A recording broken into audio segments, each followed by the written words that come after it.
Patil sir ಶುರು ಮಾಡಬಹುದು. ಶುರು ಮಾಡೋಣ. ಎಲ್ಲರಿಗೂ ನಮಸ್ಕಾರ. ಕರ್ನಾಟಕ ಇತಿಹಾಸ ಅಕಾಡೆಮಿಯ ಹೆಮ್ಮೆಯ ಕಾರ್ಯಕ್ರಮ ಕರ್ನಾಟಕ ಇತಿಹಾಸ ನಿರ್ಮಾತೃಗಳು ಉಪನ್ಯಾಸ ಮಾಲಿಕೆಗೆ ನಮ್ಮ ಎಲ್ಲ ಕರ್ನಾಟಕ ಇತಿಹಾಸ ಅಕಾಡೆಮಿಯ ಸದಸ್ಯರಿಗೆ ಕರ್ನಾಟಕ ಇತಿಹಾಸ ಸಂಶೋಧನೆ ಸಂಸ್ಕೃತಿಯ ಬಗ್ಗೆ ಬಹಳ ಪ್ರೀತಿ ಆಸಕ್ತಿ ಮತ್ತು ಗೌರವ ಹೊಂದಿರುವಂತಹ ಎಲ್ಲ ಸಹೃದಯರಿಗೆ ಕರ್ನಾಟಕ ಇತಿಹಾಸ ಅಕಾಡೆಮಿಯ ಪರವಾಗಿ ಸ್ವಾಗತ ಸುಸ್ವಾಗತ.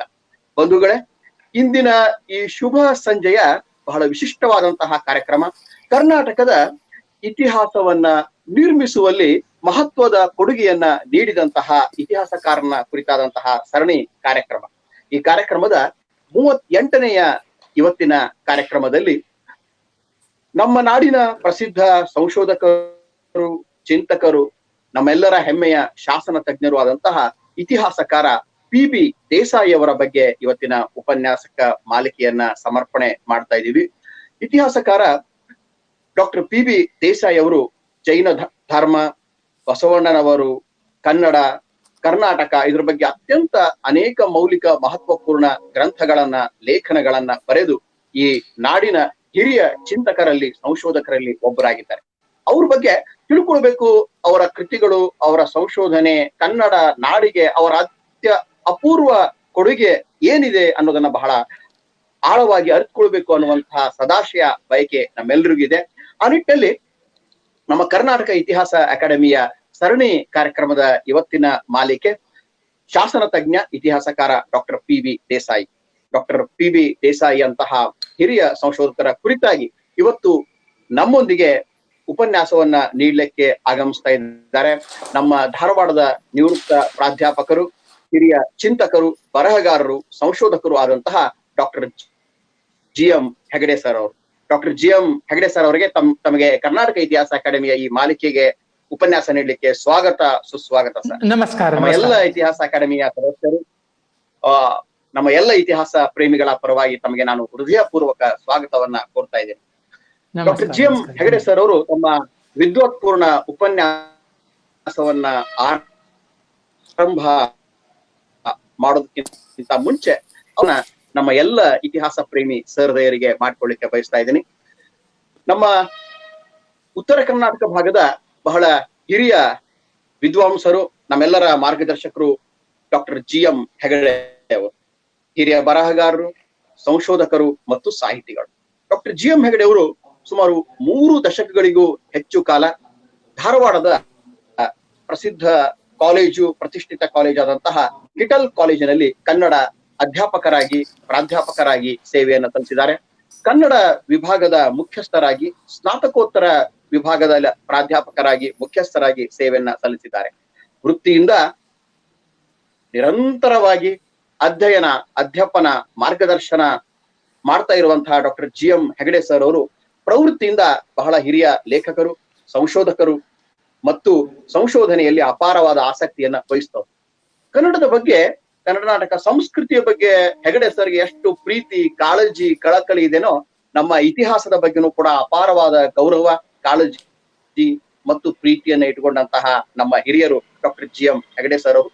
ಇದುವರೆಗೆ ಹೆಗಡೆ ಅವರು 74ಕ್ಕೂ ಹೆಚ್ಚು ಗ್ರಂಥಗಳನ್ನ ಕನ್ನಡ, ಕರ್ನಾಟಕ ಇತಿಹಾಸ ಸಂಸ್ಕೃತಿಯ ಕುರಿತಾಗಿ ರಚನೆ ಮಾಡಿದ್ದಾರೆ. ಇವರ 400ಕ್ಕೂ ಹೆಚ್ಚು ವಿದ್ವತ್ಪೂರ್ಣ ಸಂಶೋಧನಾ ಲೇಖನಗಳು ರಾಷ್ಟ್ರ, ಅಂತಾರಾಷ್ಟ್ರೀಯ ಮಟ್ಟದ ಬೇರೆ ಬೇರೆ ಜರ್ನಲ್ಗಳಲ್ಲಿ, ಸಂಶೋಧನಾ ಗ್ರಂಥಗಳಲ್ಲಿ, ಸಂಭಾವನಾ ಗ್ರಂಥಗಳಲ್ಲಿ ಪ್ರಕಟಗೊಂಡಿವೆ. ಹೀಗೆ ಒಬ್ಬ ಬರಹಗಾರರಾಗಿ, ಸಂಶೋಧಕರಾಗಿ, ಸಾಹಿತಿಗಳಾಗಿ, ವಿಮರ್ಶಕರಾಗಿ ನಮ್ಮೆಲ್ಲರಿಗೂ ಹಿರಿಯರಾದಂತಹ ಜಿ.ಎಂ. ಹೆಗಡೆ ಸರ್ ಅವರು ಅಧ್ಯಯನ, ಅಧ್ಯಾಪನದೊಂದಿಗೆ ಪುಸ್ತಕ ರಚನೆ ಜೊತೆಗೆ ಹೆಗಡೆ ಸರ್ ಅವರ ಒಂದು ವಿಶೇಷವಾದ ಕೊಡುಗೆ ಅಂದ್ರೆ ಲಿಟಲ್ ಅವರ ಕುರಿತಾದಂತಹ ಅವರ ಆಳವಾದಂತಹ ಅಧ್ಯಯನ, ಇತಿಹಾಸ ಕುರಿತು ಅಪಾರ ಆಸಕ್ತಿ ಹೊಂದಿದಂತಹ ಹೆಗಡೆ ಸರ್ ಅವರು ನಮ್ಮ ಹಿರಿಯ ಸಂಶೋಧಕರಾದಂತಹ ಕಿಟಲ್ ಅವರ ಕುರಿತಾದ ಸಾಕಷ್ಟು ವಿದ್ವತ್ಪೂರ್ಣ ಅಧ್ಯಯನವನ್ನ ಮಾಡಿದ್ದಾರೆ. ಇವರ ಅಡಿಯಲ್ಲಿ 10 ಜನ PhD ಸಂಶೋಧನಾ ವಿದ್ಯಾರ್ಥಿಗಳು PhD ಪ್ರೌಢ ಸಂಶೋಧನಾ ಮಹಾಪ್ರಬಂಧಗಳನ್ನ ಬರೆದಿದ್ದಾರೆ. ಹಲವಾರು ವಿದ್ಯಾರ್ಥಿಗಳಿಗೆ MPhil ಮಾರ್ಗದರ್ಶನವನ್ನು ಕೂಡ ಮಾಡಿದ್ದಾರೆ. ಸರ್ ಅವರ ಸಂಶೋಧನೆಯ 1-2 ಕೃತಿಗಳ ಹೆಸರನ್ನ ಹೇಳೋದಾದ್ರೆ, ಕಾರ್ಕಳ ಸಾಂಸ್ಕೃತಿಕ ಪರಂಪರೆ ಅವರ ಬಹಳ ಒಂದು ವಿಶಿಷ್ಟವಾದಂತಹ ಸಾಂಸ್ಕೃತಿಕ ಲೇಖನ. ಉತ್ತರ ಕನ್ನಡದ ಜೈನ ಪರಂಪರೆಯ ಬಗ್ಗೆ ಅವರ ಒಂದು ಲೇಖನ ಸಂಶೋಧನೆ ಬಹಳಷ್ಟು ಮೆಚ್ಚುಗೆ ಗಳಿಸಿದೆ. ನೂರಾರು ಲೇಖನಗಳನ್ನ ರಚನೆ ಮಾಡಿದ್ದಾರೆ. ಪಾಸಲ್ ಮೆಷನ್ ರೆಕಾರ್ಡ್ಸ್ ಮತ್ತು ಆರ್ಚಿವ್ಸ್ ಬಗ್ಗೆ ತಮ್ಮ ವಿದ್ಯಾರ್ಥಿಗಳಿಂದ ಅನೇಕ ಸಂಶೋಧನಾ ಗ್ರಂಥಗಳನ್ನ ಅವರು ಹೊರತಂದಿದ್ದಾರೆ. ಮತ್ತು ಎಲ್ಲಕ್ಕಿಂತ ನಮ್ಮ ಇತಿಹಾಸದ ವಿದ್ಯಾರ್ಥಿಗಳಿಗೆ ಹೆಗಡೆ ಅವರು ಬಹಳ ಪ್ರೀತಿ ಮತ್ತು ಗೌರವಕ್ಕೆ ಪಾತ್ರ ಆಗಿರೋದು, ಅವರು ಕಿಟೆಲ್ ಕಾಲೇಜ್ನಲ್ಲಿ ಕಿಟೆಲ್ ಅವರ ಕುರಿತಾಗಿ ಬಹಳ ಪ್ರೀತಿ ಮತ್ತು ಗೌರವದಿಂದ ಅವರು ಮಾಡಿದಂತಹ ಒಂದು ಮ್ಯೂಸಿಯಂ, ವಸ್ತು ಸಂಗ್ರಹಾಲಯ. ಬಹುಶಃ ಕಿಟೆಲ್ ಅವರು ನಮ್ಮ ಕನ್ನಡಕ್ಕೆ ಮಾಡಿದಂತಹ ಸೇವೆ ಬಗ್ಗೆ ನಮ್ಮ ಎಲ್ಲ ಹಿರಿಯರಿಗೆ ಮತ್ತು ಬಹಳಷ್ಟು ಜನರಿಗೆ ಕಿಟೆಲ್ ಅವರ ಕೊಡುಗೆ ಬಗ್ಗೆ ಗೊತ್ತಿದೆ. ಕಿಟೆಲ್ ಅವರ ಕುರಿತಾಗಿ ಅವರು ಒಂದು ಒಳ್ಳೆ ಮ್ಯೂಸಿಯಂ ಅನ್ನ ಮಾಡಿದ್ದಾರೆ. ಜರ್ಮನಿಗೆ ಹೆಗಡೆ ಸರ್ ಭೇಟಿ ಕೊಟ್ಟಿದ್ದಾರೆ. ಅಲ್ಲಿ ಕಿಟೆಲ್ ಅವರ ವಸ್ತುಗಳು, ಗ್ರಂಥಗಳು, ಲೇಖನಗಳನ್ನ ಬಹಳ ಕಾಳಜಿಯಿಂದ ಅವರು ತೆಗೆದುಕೊಂಡು ಬಂದು ಅಪರೂಪದ ಒಂದು ವಸ್ತು ಸಂಗ್ರಹಾಲಯವನ್ನ ಕಿಟೆಲ್ ಕಾಲೇಜ್ನಲ್ಲಿ ನಿರ್ಮಾಣ ಮಾಡಿದ್ದಾರೆ. ಇಂತಹ ಹಿರಿಯ ವಿದ್ವಾಂಸರು ನಮ್ಮ ಇತಿಹಾಸ ಅಕಾಡೆಮಿಯ ಈ ಸರಣಿಗೆ ಬಂದು ಮತ್ತೋರ್ವ ಮಹಾನ್ ಇತಿಹಾಸಕಾರರಂತಹ ಡಾಕ್ಟರ್ PV ದೇಸಾಯಿ ಅವರ ಬಗ್ಗೆ ವಿದ್ವತ್ಪೂರ್ಣ ಉಪನ್ಯಾಸ ನೀಡಲಿಕ್ಕೆ ಆಗಮಿಸಿರುವುದು ನಮ್ಗೆಲ್ಲ ಬಹಳ ಸಂತೋಷದ ಸಂಗತಿ. ಹೆಗಡೆ ಸರ್ ಅವರು ಇದೀಗ ನಮಗೆ ಇತಿಹಾಸ ತಜ್ಞ, ಅಪರೂಪದ ಬರಹಗಾರ, ಸಂಶೋಧಕ, ಬಹುಶಃ PV ದೇಸಾಯಿ ಅವರ ಎರಡು ನಿಟ್ಟಿನಲ್ಲಿ ಕೊಡುಗೆ. ಒಂದು ಪ್ರಾಚೀನ ಇತಿಹಾಸ ವಿಭಾಗದ ಪ್ರಾಧ್ಯಾಪಕರಾಗಿ ಸಾವಿರಾರು ವಿದ್ಯಾರ್ಥಿಗಳಿಗೆ ಮಾರ್ಗದರ್ಶನ ಮಾಡುವುದು ಒಂದು ಕಡೆ ಆದ್ರೆ, ಈ ನಾಡಿನ ಜೈನಿಸಂ ಅಂಡ್ ಸಮ್ ಜೈನ್ ಎಪಿಗ್ರಾಫ್ಸ್, ಜೈನ ಧರ್ಮದ ಕೊಡುಗೆ, ಜೈನ ಧರ್ಮದ ವಿಶೇಷ ಶಾಸನಗಳ ಬಗ್ಗೆ ಒಂದು ಅಭೂತಪೂರ್ವವಾದಂತಹ ಸಂಶೋಧನೆಯನ್ನ ಮಾಡಿದವರು PV ದೇಸಾಯಿ ಅವರು. ಹಾಗೇನೆ ದೇಸಾಯಿ ಅವರ ಬಗ್ಗೆ ಒಂದು ಮಾತನ್ನು ನಾನು ಗದಗಿನವನಾಗಿ ಹೇಳಲೇಬೇಕು. ದೇಸಾಯಿ ಅವರ ಬಹಳ ವಿದ್ವತ್ಪೂರ್ಣವಾದಂತಹ ಒಂದು ಅಮೂಲ್ಯವಾದ ಕೃತಿ ಬಸವೇಶ್ವರ ಅಂಡ್ ಹಿಸ್ ಟೈಮ್ಸ್, ಅದನ್ನ ಗದಗಿನ ತೋಂಟದಾರ್ಯ ಮಠ ಕನ್ನಡದಲ್ಲಿ ಅದನ್ನ ಭಾಷಾಂತರ ಮಾಡಿ ಪ್ರಕಟಣೆ ಮಾಡಿದೆ. ಸದಾನಂದ ಕನವಳ್ಳಿ ಅವರು, ನಂತರ ಸಿದ್ಲಿಂಗ್ ಪಟ್ನಶೆಟ್ಟಿ ಅವರು ಅದನ್ನ ಅನುವಾದ ಮಾಡಿದ್ದಾರೆ. ಅದು ಬಹಳ ನಮ್ಮ ಎಲ್ಲ ಕಿರಿಯ ಬರಹಗಾರರ ಸಂಶೋಧಕರಿಗೆ ಬಹಳ ಅತ್ಯಮೂಲ್ಯವಾದಂತಹ ಕೃತಿ ಬಸವೇಶ್ವರ ಮತ್ತು ಅವನ ಕಾಲ. ಈ ಕೆಲವು ಪ್ರಾಸ್ತಾವಿಕ ಮಾತುಗಳು ಮತ್ತು ಹೆಗಡೆ ಸರ್ ಅವರ ಒಂದು ಕಿರು ಪರಿಚಯದೊಂದಿಗೆ ನಾನು ಇವತ್ತಿನ ನಮ್ಮ ಮುಖ್ಯ ಮಾತುಗಾರರು, ವಿಶೇಷ ಉಪನ್ಯಾಸವನ್ನು ನೀಡಲಿಕ್ಕೆ ಆಗಮಿಸಿದಂತ ಹೆಗಡೆ ಸರ್ ಅವರಿಗೆ ಮತ್ತು ಇವತ್ತಿನ ಈ ಮಾಲಿಕೆಯಲ್ಲಿ ನಮ್ಮೊಂದಿಗೆ ಸೇರಿಕೊಂಡಂತಹ ನಮ್ಮ ಎಲ್ಲ ಇತಿಹಾಸ ಪ್ರೇಮಿಗಳಿಗೆ ಮತ್ತೊಮ್ಮೆ ಇತಿಹಾಸ ಅಕಾಡೆಮಿಯ ಪರವಾಗಿ ತುಂಬು ಹೃದಯದ ಹಾರ್ದಿಕ ಸ್ವಾಗತವನ್ನ ಕೋರ್ತಾ, ಇದೀಗ ಮಾನ್ಯ ನಮ್ಮ GM ಹೆಗಡೆ ಸರ್ ಅವರು ಶಾಸನ ತಜ್ಞ, ಇತಿಹಾಸಕಾರ ಡಾಕ್ಟರ್ PV ದೇಸಾಯಿ ಅವರ ಕುರಿತಾಗಿ ನಮಗೆ ಮಾಹಿತಿಗಳನ್ನ ಉಪನ್ಯಾಸದ ಮೂಲಕ ಹೊಸ ಒಳನೋಟಗಳನ್ನು ನೀಡಬೇಕು ಅಂತ ಅವರಲ್ಲಿ ವಿನಂತಿ ಮಾಡ್ಕೊತಾ ಇದ್ದೀನಿ. Doctor GM Hegde sir. ಎಲ್ಲರಿಗೂ ನಮಸ್ಕಾರ. ಕರ್ನಾಟಕ ಇತಿಹಾಸ ಅಕಾಡೆಮಿ ಬಹಳ ವರ್ಷಗಳಿಂದ ಕರ್ನಾಟಕದ ಇತಿಹಾಸವನ್ನು ಕುರಿತು ಅಮೂಲ್ಯವಾದ ಸಂಶೋಧನೆಯನ್ನು ಮತ್ತು ಪ್ರಕಟಣೆಯ ಕಾರ್ಯವನ್ನು ವಿಚಾರ ಸಂಕಿರಣದ ಮೂಲಕವಾಗಿ ಅದು ನಡೆಸ್ತಾ ಬಂದಿದೆ. ಇದು ನಮ್ಮ ನಾಡಿನ ಇತಿಹಾಸ ಸಂರಚನೆಯಲ್ಲಿ ಮಹತ್ವದ ಪಾತ್ರ ವಹಿಸಿದಂಥ ಒಂದು ಸಂಸ್ಥೆ. ಈ ಸಂಸ್ಥೆ ಈಗ ಕರ್ನಾಟಕ ಇತಿಹಾಸ ನಿರ್ಮಾಪಕರು ಮಾಲೆಯನ್ನು ಆರಂಭ ಮಾಡಿದ್ದು ತುಂಬ ಅಭಿನಂದನೆಗೆ ಪಾತ್ರವಾಗಿದೆ. ಅದಕ್ಕಾಗಿ ಈ ಕರ್ನಾಟಕ ಇತಿಹಾಸ ಅಕಾಡೆಮಿಯ ಅಧ್ಯಕ್ಷರಾದಂಥ ದೇವರಕೊಂಡಾರೆಡ್ಡಿಯವರನ್ನು ಮತ್ತು ಎಲ್ಲ ಅಕಾಡೆಮಿಯ ಸದಸ್ಯರನ್ನು, ಶ್ರದ್ಧೆಯಿಂದ ದುಡಿಯುತ್ತಿರುವಂಥ ಎಲ್ಲ ಪ್ರಾಧ್ಯಾಪಕರನ್ನು ನಾನು ಹೃತ್ಪೂರ್ವಕವಾಗಿ ಅಭಿನಂದಿಸಿ ಇವತ್ತಿನ ಉಪನ್ಯಾಸವನ್ನು ಆರಂಭ ಮಾಡ್ತಾ ಇದ್ದೇನೆ. ಇತಿಹಾಸವನ್ನು ಅರಿಯದವರು ಇತಿಹಾಸವನ್ನು ಸೃಷ್ಟಿಸಲಾರರು ಅನ್ನುವ ಒಂದು ಮಾತು ಇದೆ. ಕರ್ನಾಟಕ ಇತಿಹಾಸದ ಸಂರಚನೆಯಲ್ಲಿ ತಮ್ಮ ಬಾಳನ್ನು ಸವೆಸಿದವರು ಹಲವರು. ದೀಪ ತಾನು ಸುಟ್ಟುಕೊಂಡು ಬೆಳಕನ್ನು ಬೇರೆಯವರಿಗೆ ನೀಡುವಂತೆ ಅನೇಕ ಜನ ಇತಿಹಾಸ ವಿದ್ವಾಂಸರು ಇತಿಹಾಸ ವಿಷಯದ ಕುರಿತು ಅನೇಕ ಗ್ರಂಥಗಳ ರಚನೆ ಮಾಡುವುದರ ಮೂಲಕವಾಗಿ ಕರ್ನಾಟಕ ಇತಿಹಾಸ ನಿರ್ಮಾಣವನ್ನು ಅರ್ಥಪೂರ್ಣವಾಗಿ ಮಾಡಿರುವುದು ನಮಗೆ ಕಂಡು ಬರ್ತಾ ಇದೆ. ಇದು ಪೂರ್ವ ಸೂರಿಗಳ ಒಂದು ಸ್ಮರಣೆಯ ಕಾರ್ಯಕ್ರಮ. ಅದಕ್ಕಾಗಿ ನಾನು ಆ ಎಲ್ಲ ಇತಿಹಾಸ ನಿರ್ಮಾಪಕರನ್ನು ಈ ಸಂದರ್ಭದಲ್ಲಿ ಸ್ಮರಿಸಿ ಅವರಿಗೆ ಗೌರವಪೂರ್ವಕವಾದ ನಮನಗಳನ್ನು ನಾನು ಸಲ್ಲಿಸ್ತಾ ಇದ್ದೇನೆ. ಯಾಕೆಂದರೆ ಗಾಂಧೀಜಿ ದೇಶಕ್ಕೆ ಸ್ವಾತಂತ್ರ್ಯ ತಂದುಕೊಟ್ರು ಅಂತಂದರೆ ಅವರ ಹಿಂದೆ ಅಸಂಖ್ಯಾತ ಭಾರತೀಯ ಹೋರಾಟಗಾರರ ಶ್ರಮ, ಶ್ರದ್ಧೆ, ದುಡಿಮೆ ಇತ್ತು ಅಂತಲೇ ಅರ್ಥ. ಹಾಗೆ ಇತಿಹಾಸಕಾರರು ಒಬ್ಬರು ಮಾತ್ರ ಅಲ್ಲ, ಅನೇಕ ಜನ ಈ ಇತಿಹಾಸವನ್ನು ಸಂರಚನೆ ಮಾಡಿದ್ದಾರೆ, ಇತಿಹಾಸದ ಗ್ರಂಥಗಳನ್ನು ರಚನೆ ಮಾಡಿದ್ದಾರೆ, ಇತಿಹಾಸದ ಬಗ್ಗೆ ಸಂಶೋಧನಾ ಲೇಖನಗಳನ್ನು ಬರೆದಿದ್ದಾರೆ. ಹೀಗಾಗಿ ಇದೊಂದು ಸಂಶೋಧನೆಯ ಕೆಲಸ, ಶ್ರದ್ಧೆಯ ದುಡಿಮೆಯ ಕೆಲಸ, ನಾಡನ್ನು ಕಟ್ಟುವ ಕೆಲಸ. ಈ ಕೆಲಸದಲ್ಲಿ ದುಡಿದಂಥ ಇತಿಹಾಸ ಅಕಾಡೆಮಿಯ ಎಲ್ಲ ಪದಾಧಿಕಾರಿಗಳನ್ನು ಮತ್ತೊಮ್ಮೆ ನಾನು ಅಭಿನಂದಿಸಿ ಈಗ ನನ್ನ ಉಪನ್ಯಾಸವನ್ನು ಆರಂಭ ಮಾಡ್ತಾ ಇದ್ದೇನೆ. ಕರ್ನಾಟಕ ಇತಿಹಾಸದ ರಚನೆಗೆ ಸುಮಾರು 2 ಶತಮಾನಗಳ ಒಂದು ಇತಿಹಾಸ ಇದೆ ಅಂತ ನಾನು ಭಾವಿಸ್ತೇನೆ. ಅದನ್ನು ನಾವು ಅರುಣೋದಯ ಕಾಲಘಟ್ಟ, ಸ್ವಾತಂತ್ರ್ಯ ಪೂರ್ವದ ಚರಿತ್ರಕಾರರು, ಸ್ವಾತಂತ್ರ್ಯೋತ್ತರ ಚರಿತ್ರಕಾರರು, ಆಧುನಿಕ ಚರಿತ್ರಕಾರರು ಎಂದು ನಾವು ಅಧ್ಯಯನದ ದೃಷ್ಟಿಯಿಂದ ಇದನ್ನು ವಿಭಜಿಸಿಕೊಳ್ಳಬಹುದು ಅಂತ ನನಗನ್ನಿಸ್ತದೆ. ಅರುಣೋದಯ ಕಾಲಘಟ್ಟದಲ್ಲಿ ಪಾಶ್ಚಾತ್ಯ ವಿದ್ವಾಂಸರು ಕರ್ನಾಟಕದ ಶಿಲ್ಪಕಲೆ, ರಾಜಕೀಯ ಇತಿಹಾಸ ಇದಕ್ಕೆ ಒತ್ತು ಕೊಟ್ಟರೆ, ಸ್ವಾತಂತ್ರ್ಯ ಪೂರ್ವ ಚರಿತ್ರಕಾರರು ದೇಶಾಭಿಮಾನ, ರಾಷ್ಟ್ರೀಯತೆ, ಸಂಸ್ಕೃತಿಯ ಬೆಳವಣಿಗೆಗೆ ಒತ್ತು ಕೊಟ್ಟದ್ದನ್ನು ನಾವು ಕಾಣ್ತೇವೆ. ಪಾಂಡುರಂಗ ಭೀಮರಾವ್ ದೇಸಾಯಿ, PB ದೇಸಾಯಿ ಅವರು ಸ್ವಾತಂತ್ರ್ಯ ಪೂರ್ವದ ಚರಿತ್ರಕಾರರಲ್ಲಿ ಪ್ರಮುಖರು. ಸ್ವಾತಂತ್ರ್ಯೋತ್ತರ ಕಾಲಘಟ್ಟದಲ್ಲಿಯೂ ಕೂಡ ಅವರು ಅನೇಕ ಮೌಲಿಕ ಕೃತಿಗಳನ್ನು ರಚನೆ ಮಾಡಿದ್ದಾರೆ, ಸಂಶೋಧನೆಯನ್ನು ಮಾಡಿದ್ದಾರೆ. ಅವರ ಸಂಶೋಧನಾ ಗ್ರಂಥಗಳು 22 ಕನ್ನಡದಲ್ಲಿ ಗ್ರಂಥಗಳು, ಹಾಗೆ ಇಂಗ್ಲಿಷ್ನಲ್ಲಿ ಸುಮಾರು 16 ಗ್ರಂಥಗಳು, ಜೊತೆಗೆ ಇಂಗ್ಲಿಷ್ನಲ್ಲಿ ಅವರು ಸುಮಾರು 100ಕ್ಕೂ ಹೆಚ್ಚು ಇಂಗ್ಲಿಷ್ ಸಂಶೋಧನಾ ಲೇಖನಗಳು, ಕನ್ನಡದಲ್ಲಿ 220ಕ್ಕೂ ಹೆಚ್ಚು ಸಂಶೋಧನಾ ಲೇಖನಗಳನ್ನು ಅವರು ಬರೆದಿದ್ದಾರೆ.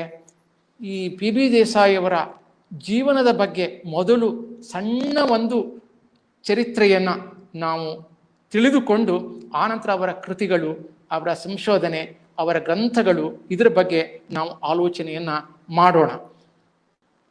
ಪಾಂಡುರಂಗ ಭೀಮರಾವ್ ದೇಸಾಯಿಯವರು ಹುಟ್ಟಿದ್ದು 24 ಡಿಸೆಂಬರ್ 1910ರಂದು ಗುಲ್ಬರ್ಗಾ ಬಳಿಯ ಗುರುಮಿಟ್ಕಲ್ನಲ್ಲಿ, ನಂತರ ಕೊಪ್ಪಳ ಬಳಿಯ ಕಿನ್ನಾಳದ ಬೆಣಕಲ್ ಕುಕ್ನೂರುಗಳಲ್ಲಿ ವಾಸವಾಗಿದ್ದಂಥ ಭೀಮರಾವ್ ದೇಸಾಯಿ ಮತ್ತು ತಾಯಿ ಭಾಗೀರಥಿ ಬಾಯಿ ಇವರ ಪುತ್ರರಾಗಿ ಅವರು ಜನಿಸಿದರು.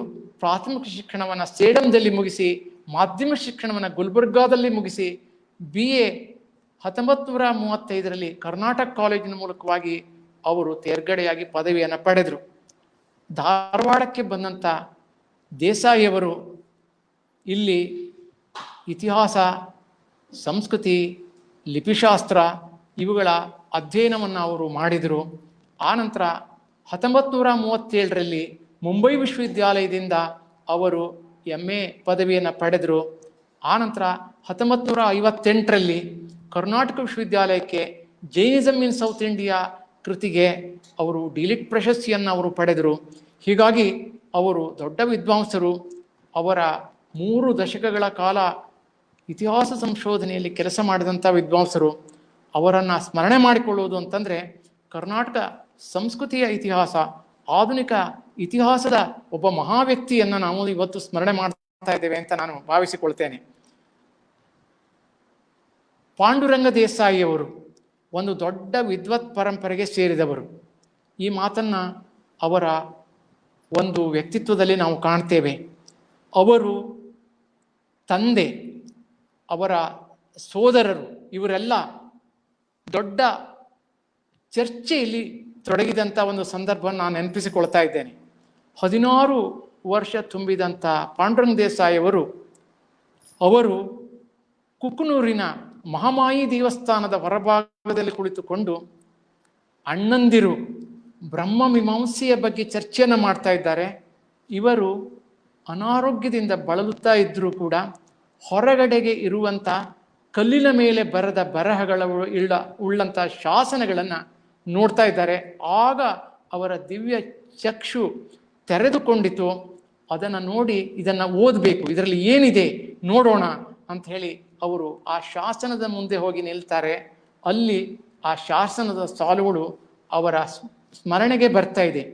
ನಮಸ್ತುಂಗ ಶಿರಶ್ಚುಂಬಿ ಚಂದ್ರಚಾಮರಚಾರವೇ ತ್ರೈಲೋಕ್ಯ ನಗರಾರಂಭೆ ಮೂಲಸ್ತಂಭಾಯ ಶಂಭವೆ. ಈ ಶಿವಸ್ತುತಿಯಿಂದ ಪ್ರಾರಂಭವಾಗತಕ್ಕಂಥ ಆ ಶಾಸನವನ್ನು ಅವರು ಬಹುಬೇಗನೆ ಓದಿದರು. ಅಲ್ಲಿರುವಂಥ ಬರಹಗಳನ್ನು ಎಲ್ಲ ಹಳೆಗನ್ನಡದಲ್ಲಿರುವಂಥ ಬರಹಗಳನ್ನು ಅವರು ಓದುತ್ತಾ ಹೋದರು. ಅವರಿಗೆ ಶಾಸನಗಳನ್ನು ಓದುವುದು ಒಂದು ಪ್ರಿಯವಾದ ಹವ್ಯಾಸವಾಗಿ ಬೆಳೆಯಿತು. ಕೊನೆಗೆ ಧಾರವಾಡಕ್ಕೆ ಬಂದ ನಂತರ ಅವರ ಇತಿಹಾಸದ ಓದು ಅದು ವಿಗುರುವಿಸಿತು. ಅವರು ಖ್ಯಾತ ಕವಿಗಳಾದಂಥ ನವೋದಯದ ಹಿರಿಯ ಕವಿ ಸಾಲಿ ರಾಮಚಂದ್ರಾಯರ ಮಗಳು ಸುಭದ್ರಾ ಅವರನ್ನು ವಿವಾಹವಾದರು. ಸಾಲಿ ರಾಮಚಂದ್ರಾಯರ ಅಳಿಯಂದಿರಾಗಿ ಅವರು ಕನ್ನಡ ಸಾಹಿತ್ಯಕ್ಕೆ, ಕನ್ನಡ ಸಾಹಿತ್ಯ ಮತ್ತು ಇತಿಹಾಸಕ್ಕೆ ಅನೇಕ ಮೌಲಿಕ ಕೃತಿಗಳನ್ನು ನೀಡಲು ಸಾಧ್ಯವಾಯಿತು. ವಿದ್ವತ್ ಪರಂಪರೆಯ ದ್ವೈತಾದ್ವೈತ ವಿಚಾರ ಚರ್ಚೆಯಿಂದ ಇತಿಹಾಸದೆಡೆಗೆ ಅವರು ಮಾರ್ಗಕ್ರಮಣ ಮಾಡಿ ಇತಿಹಾಸ, ಶಾಸನ ವಿಜ್ಞಾನ, ಲಿಪಿಶಾಸ್ತ್ರ, ಸಾಹಿತ್ಯ ಇವುಗಳಲ್ಲಿ ತಮ್ಮ ಸಾಹಿತ್ಯ ಕೃಷಿಯನ್ನು ಮಾಡಲು ತೊಡಗಿದರು. ಅವರು 1939ರಲ್ಲಿ ಭಾರತ ಸರ್ಕಾರದ ಪುರಾತತ್ವ ಇಲಾಖೆಯಲ್ಲಿ ಮದ್ರಾಸ್ನಲ್ಲಿ, ನಂತರ ಉದಕಮಂಡಲದಲ್ಲಿ ಶಾಸನ ವಿಜ್ಞಾನ ಇಲಾಖೆಯಲ್ಲಿ 17 ವರ್ಷಗಳ ಕಾಲ ಸೇವೆ ಸಲ್ಲಿಸಿ 1957ರಲ್ಲಿ ಕರ್ನಾಟಕ ವಿಶ್ವವಿದ್ಯಾಲಯಕ್ಕೆ ಬಂದು ಪ್ರಾಚೀನ ಭಾರತ ಇತಿಹಾಸ ಹಾಗೂ ಸಂಸ್ಕೃತಿ ವಿಭಾಗದಲ್ಲಿ ರೀಡರ್ ಆಗಿ 1962ರಿಂದ ವಿಭಾಗದ ಮುಖ್ಯಸ್ಥರಾಗಿ ಕನ್ನಡ ಸಂಶೋಧನೆಯ ಸಂಸ್ಥೆಯ ನಿರ್ದೇಶಕರಾಗಿ 1970ರಲ್ಲಿ ನಿವೃತ್ತರಾದರು. ಆನಂತರ ವಿಶ್ವವಿದ್ಯಾಲಯ ಧನಸಹಾಯ ಆಯೋಗದ ಗೌರವ ಪ್ರಾಧ್ಯಾಪಕರಾಗಿ ಅವರು ಕೆಲಸವನ್ನು ಮಾಡಿದರು. ಅವರು ಅನೇಕ ಶಾಸನ ವಿದ್ಯಾರ್ಥಿಗಳಿಗೆ ಸಂಶೋಧನದಲ್ಲಿ ಮಾರ್ಗದರ್ಶನ ಮಾಡಿದರು. ಬಹುಭಾಷಾ ವಿದ್ವಾಂಸರಾದಂಥ ಪಾಂಡುರಂಗ ದೇಸಾಯಿಯವರು ಕನ್ನಡ, ಮರಾಠಿ, ಇಂಗ್ಲಿಷ್, ಉರ್ದು, ತಮಿಳು, ತೆಲುಗು, ಸಂಸ್ಕೃತ ಹೀಗೆ ಬೇರೆ ಬೇರೆ ಭಾಷೆಗಳಲ್ಲಿ ಪರಿಣಿತರಾಗಿ ಕನ್ನಡ ಮತ್ತು ಇಂಗ್ಲಿಷ್, ಮರಾಠಿಯಲ್ಲಿ ಕೃತಿ ರಚನೆಯನ್ನು ಮಾಡಿದರು. ಅವರು ತಮ್ಮ ಸಂಶೋಧನೆಯನ್ನು ಸಂಶೋಧನಾ ಲೇಖನಗಳ ಮೂಲಕವಾಗಿ ನಮಗೆ ಒದಗಿಸಿಕೊಟ್ಟಿದ್ದಾರೆ. ಪಾಂಡುರಂಗ ದೇಸಾಯಿಯವರಿಗೆ ಅವರ ಕುಟುಂಬದ ಬಗ್ಗೆ ಕೂಡ 2 ಮಾತುಗಳನ್ನು ನಾನು ಹೇಳಬೇಕು. ಅವರಿಗೆ 5 ಜನ ಗಂಡು ಮಕ್ಕಳು. ಹಿರಿಯವನು ಶ್ರೀನಿವಾಸ, 2ನೇವನು ಮೋಹನದಾಸ್, 3ನೇವರು ಆನಂದ, 4ನೇವರು ವಸಂತ, 5ನೇದಾಗಿ ಶ್ರೀವತ್ಸ. ಈಗ ಈ 4ರಲ್ಲಿ ಉಳಿದವರು ಅಂತಂದರೆ ಶ್ರೀವತ್ಸ ದೇಸಾಯಿ. ಈ ಶ್ರೀವತ್ಸ ದೇಸಾಯಿ ಅವರು ಇಂಗ್ಲೆಂಡ್ದಲ್ಲಿ ನೆಲೆಸಿ ಈಗ ತಮ್ಮ ತಂದೆಯ ಬಗ್ಗೆ ಇರುವಂಥ ಈ ಉಪನ್ಯಾಸ ಕಾರ್ಯಕ್ರಮದಲ್ಲಿ ಭಾಗವಹಿಸುವುದಾಗಿ ನಿನ್ನೆ ನನ್ನ ಜೊತೆ ಅವರು ಮಾತಾಡಿದರು. ಬಹಳ ಸಂತೋಷಪಟ್ಟರು. ಅವರಿಗೆ ತಮ್ಮ ತಂದೆಯ ಬಗ್ಗೆ, ತಮ್ಮ ತಂದೆಯ ಸಂಶೋಧನೆಯ ಬಗ್ಗೆ ಅತ್ಯಂತ ಪ್ರೀತಿ, ಆದರ, ಗೌರವ ಇರುವುದನ್ನು ನಾವು ಇಲ್ಲಿ ಉಲ್ಲೇಖಿಸಬೇಕು. ಮತ್ತೆ ತಮ್ಮ ಮಕ್ಕಳನ್ನು ಚೆನ್ನಾಗಿ ಬೆಳೆಸಿದ್ದು, ತಾವು ವಿದ್ವತ್ ಪರಂಪರೆಗೆ ಸೇರಿದ್ದು, ಮತ್ತು ಸಾಲಿ ರಾಮಚಂದ್ರಾಯರ ಒಂದು ಅಳಿಯಂದಿರಾಗಿ ಅವರು ಅವರ ಸಾಹಿತ್ಯ ಕೃತಿಯನ್ನು ಓದಿ ಅದರ ಬಗ್ಗೆ ವಿಮರ್ಶಾತ್ಮಕವಾದಂಥ ಗ್ರಂಥವನ್ನು, ಚಿತ್ರ ಸೃಷ್ಟಿಗೆ ಅವರು ವಿಮರ್ಶಾತ್ಮಕವಾದಂಥ ಪ್ರಸ್ತಾವನೆಯನ್ನು ಬರೆದದ್ದು ಕನ್ನಡದಲ್ಲಿ ಒಂದು ಅಪರೂಪದ ಬರವಣಿಗೆ ಎಂದೇ ಹೇಳಬೇಕು. ಹೀಗೆ ಒಂದು ರೀತಿಯಲ್ಲಿ ನಮ್ಮ ಸಂಶೋಧನೆಗೆ, ನಮ್ಮ ಸಾಹಿತ್ಯ ಪ್ರಪಂಚಕ್ಕೆ ಪಾಂಡುರಂಗ ದೇಸಾಯಿಯವರ ಕೊಡುಗೆ ಬಹುಮುಖವಾದದ್ದು. ಅದನ್ನು ನಾವೀಗ ಅಧ್ಯಯನವನ್ನು ಮಾಡೋಣ. ಅವರ ಬದುಕಿನಲ್ಲಿ 7 ಬೀಳುಗಳಿವೆ. ಅವರು ದೇಶಾದ್ಯಂತ ಅಭಿಮಾನಿಗಳನ್ನು ಹೊಂದಿದ್ದಾರೆ. ಕನ್ನಡ ಸಂಶೋಧನಾ ಸಂಸ್ಥೆಯ ಒಂದು ವಸ್ತು ಸಂಗ್ರಹಾಲಯ ಏನಿದೆ, ಅದು ಅವರ ಕಾಲದಲ್ಲಿ ಅದು ದೊಡ್ಡ ಪ್ರಮಾಣದಲ್ಲಿ ಅದು ಬೆಳವಣಿಗೆ ಹೊಂದಿತು. ಅನೇಕ ಶಾಸನಗಳನ್ನು ಅವರು ನಮ್ಮ ವಿಶ್ವವಿದ್ಯಾಲಯಕ್ಕೆ, ಕರ್ನಾಟಕ ವಿಶ್ವವಿದ್ಯಾಲಯಕ್ಕೆ ತಂದರು. ಆ ಶಾಸನಗಳನ್ನೆಲ್ಲ ಅಲ್ಲಿ ಪ್ರದರ್ಶನಕ್ಕೆ ಇಟ್ಟರು. ಶಿಲ್ಪದ ಅಪರೂಪದ ಕಲಾಕೃತಿಗಳನ್ನೆಲ್ಲ ತಂದು ಬಿಟ್ಟಿದ್ದಾರೆ. ಕನ್ನಡ ಸಂಶೋಧನಾ ಸಂಸ್ಥೆಯನ್ನು ಬೆಳೆಸಿದಂಥ ಮಹನೀಯರು ಅವರಾಗಿದ್ದಾರೆ. ಅಷ್ಟೇ ಅಲ್ಲ, ನಮ್ಮ ವಿಶ್ವವಿದ್ಯಾಲಯದಲ್ಲಿ, ಕರ್ನಾಟಕ ವಿಶ್ವವಿದ್ಯಾಲಯದಲ್ಲಿ ಪ್ರಾಚೀನ ಇತಿಹಾಸ ಮತ್ತು ಶಾಸನಶಾಸ್ತ್ರ ಅದು ಅಧ್ಯಯನ ಶಾಖೆಯನ್ನು ಆರಂಭಿಸಿ ಶಾಸನ ವಿಜ್ಞಾನದಲ್ಲಿ ಅನೇಕ ಜನ ವಿದ್ವಾಂಸರು ರೂಪುಗೊಳ್ಳಲು ಕಾರಣರಾಗಿದ್ದಾರೆ. ವಿದ್ಯಾರ್ಥಿಗಳನ್ನು ಪ್ರೇರಿಸಿ ಅವರನ್ನು ಮುಂದೆ ಬರುವಂತೆ ಮಾಡಿದ್ದಾರೆ. ಅನೇಕ PhD ಮಾರ್ಗದರ್ಶನವನ್ನು ಮಾಡಿ ಕನ್ನಡ ಸಂಶೋಧನೆಗೆ ಅವರು ಸಹಾಯ ಮಾಡಿದ್ದಾರೆ. ವಿದ್ಯಾರ್ಥಿ ಪ್ರಿಯರಾಗಿರ್ತಕ್ಕಂಥ PB ದೇಸಾಯಿಯವರು ಶ್ರೇಷ್ಠ ಸಂಶೋಧಕರು. ಅವರ ಇನ್ನೊಂದು ಮುಖ ಅಂತಂದರೆ ಸಾಹಿತ್ಯ. ಇತಿಹಾಸ ಮತ್ತು ಸಾಹಿತ್ಯ ಸಂಶೋಧನೆ ಎರಡೂ ಅವರು ಮಾಡಿದ್ದು ಬಹಳ ಮಹತ್ವದ ಒಂದು ಸಂಗತಿ. ಒಬ್ಬ ಲೇಖಕ ಇತಿಹಾಸಕಾರನೂ ಆಗ್ತಾನೆ, ಆನಂತರ ಸೃಜನಶೀಲ ಸಾಹಿತ್ಯವೂ ಆಗ್ತಾನೆ, ಕಾದಂಬರಿಗಳನ್ನು ಬರೀತಾನೆ. ಇದು ಅಚ್ಚರಿಯ ಸಂಗತಿಯಾಗಿ ನಮಗೆ ಕಾಣ್ತಾ ಇದೆ. ಪಾಂಡುರಂಗ ದೇಸಾಯಿಯವರು ನಾನು ಮೊದಲಿಗೆ ಹೇಳಬೇಕಾದದ್ದು ಅಂದರೆ ಅವರ ವಿದ್ಯಾರ್ಥಿ ಜೀವನದಲ್ಲಿ ಅವರು ಮಾಡಿದ ಒಂದು ಮಹತ್ವದ ಕೆಲಸ. ವಿದ್ಯಾರ್ಥಿ ಜೀವನದಲ್ಲಿಯೇ ಪಾಂಡುರಂಗ ದೇಸಾಯಿಯವರು ವಿಜಯನಗರ ಸಾಮ್ರಾಜ್ಯದ ಬಗ್ಗೆ ಒಂದು ಅಪರೂಪದ ಗ್ರಂಥವನ್ನು ಅವರು ರಚನೆಯನ್ನು ಮಾಡಿದರು. ವಿಜಯನಗರ ಸಾಮ್ರಾಜ್ಯ, ಪಾಂಡುರಂಗ ದೇಸಾಯಿ, ಇದನ್ನು ನಾನು ತೋರಿಸ್ತಾ ಇದ್ದೇನೆ. ಈ ವಿಜಯನಗರ ಸಾಮ್ರಾಜ್ಯ ರಚನೆ ಆದದ್ದು 1936ರಲ್ಲಿ. ವಿಜಯನಗರ ಸಾಮ್ರಾಜ್ಯದ 600ನೇ ವರ್ಷದ ಒಂದು ಸಂದರ್ಭದಲ್ಲಿ ಈ ಗ್ರಂಥ ಅದು ಧಾರವಾಡದ ವೀರಭದ್ರಪ್ಪ ಹಾಲಭಾವಿ ಅವರು ಪ್ರೇರಣೆಯಿಂದಾಗಿ ರಚನೆಯನ್ನು ಅವರು ಮಾಡಿದರು. ಇದು ಕರ್ನಾಟಕ ಇತಿಹಾಸಕ್ಕೆ ಒಂದು ಅಮೂಲ್ಯವಾದಂಥ ಕೊಡುಗೆಯಾಗಿದೆ. ಆ ಕಾಲದಲ್ಲಿ ವಿಜಯನಗರ ಸಾಮ್ರಾಜ್ಯಕ್ಕೆ ಸಂಬಂಧಪಟ್ಟಂತೆ ಇಂಗ್ಲೀಷ್ನಲ್ಲಿ ಏನೇನು ಗ್ರಂಥಗಳು ಬಂದಿವೆಯೋ ಅವುಗಳನ್ನೆಲ್ಲ ಅಧ್ಯಯನ ಮಾಡಿ ಆನಂತರ ಈ ಒಂದು ಮಹತ್ವದ ಗ್ರಂಥವನ್ನು ಅವರು ರಚನೆ ಮಾಡಿದ್ದಾರೆ. ಈ ಗ್ರಂಥ ರಚನೆ ಮಾಡಿದಾಗ ಅದಕ್ಕೆ ಕೃಷ್ಣ ಅವರು ಪ್ರಸ್ತಾವನೆಯನ್ನು ಬರೆದಿದ್ದಾರೆ. ಮತ್ತು ಬಹಳ ಸೊಗಸಾದಂಥ ಒಂದು ಬರವಣಿಗೆ ಇದು. ಅವರ ವಿದ್ಯಾರ್ಥಿ ಜೀವನದಲ್ಲಿ ಇಷ್ಟೊಂದು ಆಕರ್ಷಕ ಶೈಲಿಯ ಬರವಣಿಗೆ ನೋಡಿದಾಗ ನನಗೆ ಅದನ್ನು ಓದ್ತಾ ಹೋದಾಗ ಒಂದು ಕಾದಂಬರಿ ಓದಿದ ಹಾಗೆ ಅನುಭವಕ್ಕೆ ಬರ್ತದೆ. ವಿಜಯನಗರ ಸಾಮ್ರಾಜ್ಯದ 3 ಶತಮಾನಗಳ ಒಂದು ಸುದೀರ್ಘ ಚರಿತ್ರೆಯನ್ನು ಕಟ್ಟಿಕೊಡುವ ಕೆಲಸ ಇದೆಯಲ್ಲ, ಇದು ಬಹಳ ಪಾಂಡಿತ್ಯ ಬೇಕಾಗ್ತದೆ ಮತ್ತು ಓದು ಬೇಕಾಗ್ತದೆ. ಇದನ್ನೆಲ್ಲ ಅವರು ಆಗಲೇ ಮಾಡಿದ್ರು ಅಂತನ್ನೋದು ನಮಗೆ ಗೊತ್ತಾಗ್ತದೆ. ಅವರ ಇತಿಹಾಸ ಸಂಶೋಧನೆಯಲ್ಲಿ ಆರಂಭದ ಪ್ರಯತ್ನ ಅಂತ ನಾವು ಇದನ್ನು ಕರೆಯದೆ ಇದೊಂದು ಪ್ರೌಢವಾದ ಒಂದು ಇತಿಹಾಸ ಅಧ್ಯಯನ ಗ್ರಂಥವಾಗಿ ಇವತ್ತಿಗೂ ಕೂಡ ವಿದ್ಯಾರ್ಥಿಗಳನ್ನು ಮತ್ತು ಸಂಶೋಧಕರನ್ನು ಇದು ಆಕರ್ಷಿಸ್ತಾ ಇದೆ. ವಿಜಯನಗರ ಸಾಮ್ರಾಜ್ಯಕ್ಕೆ ಸಂಬಂಧಪಟ್ಟಂತೆ ರಾಜಮನೆತನದ ಇತಿಹಾಸವನ್ನು ಕಟ್ಟಿಕೊಡುವ ಪ್ರಯತ್ನದಲ್ಲಿ ಇದು ಮಹತ್ವದ ಕೆಲಸವನ್ನು ಮಾಡ್ತಾ ಇದೆ. 600 ವರ್ಷಗಳ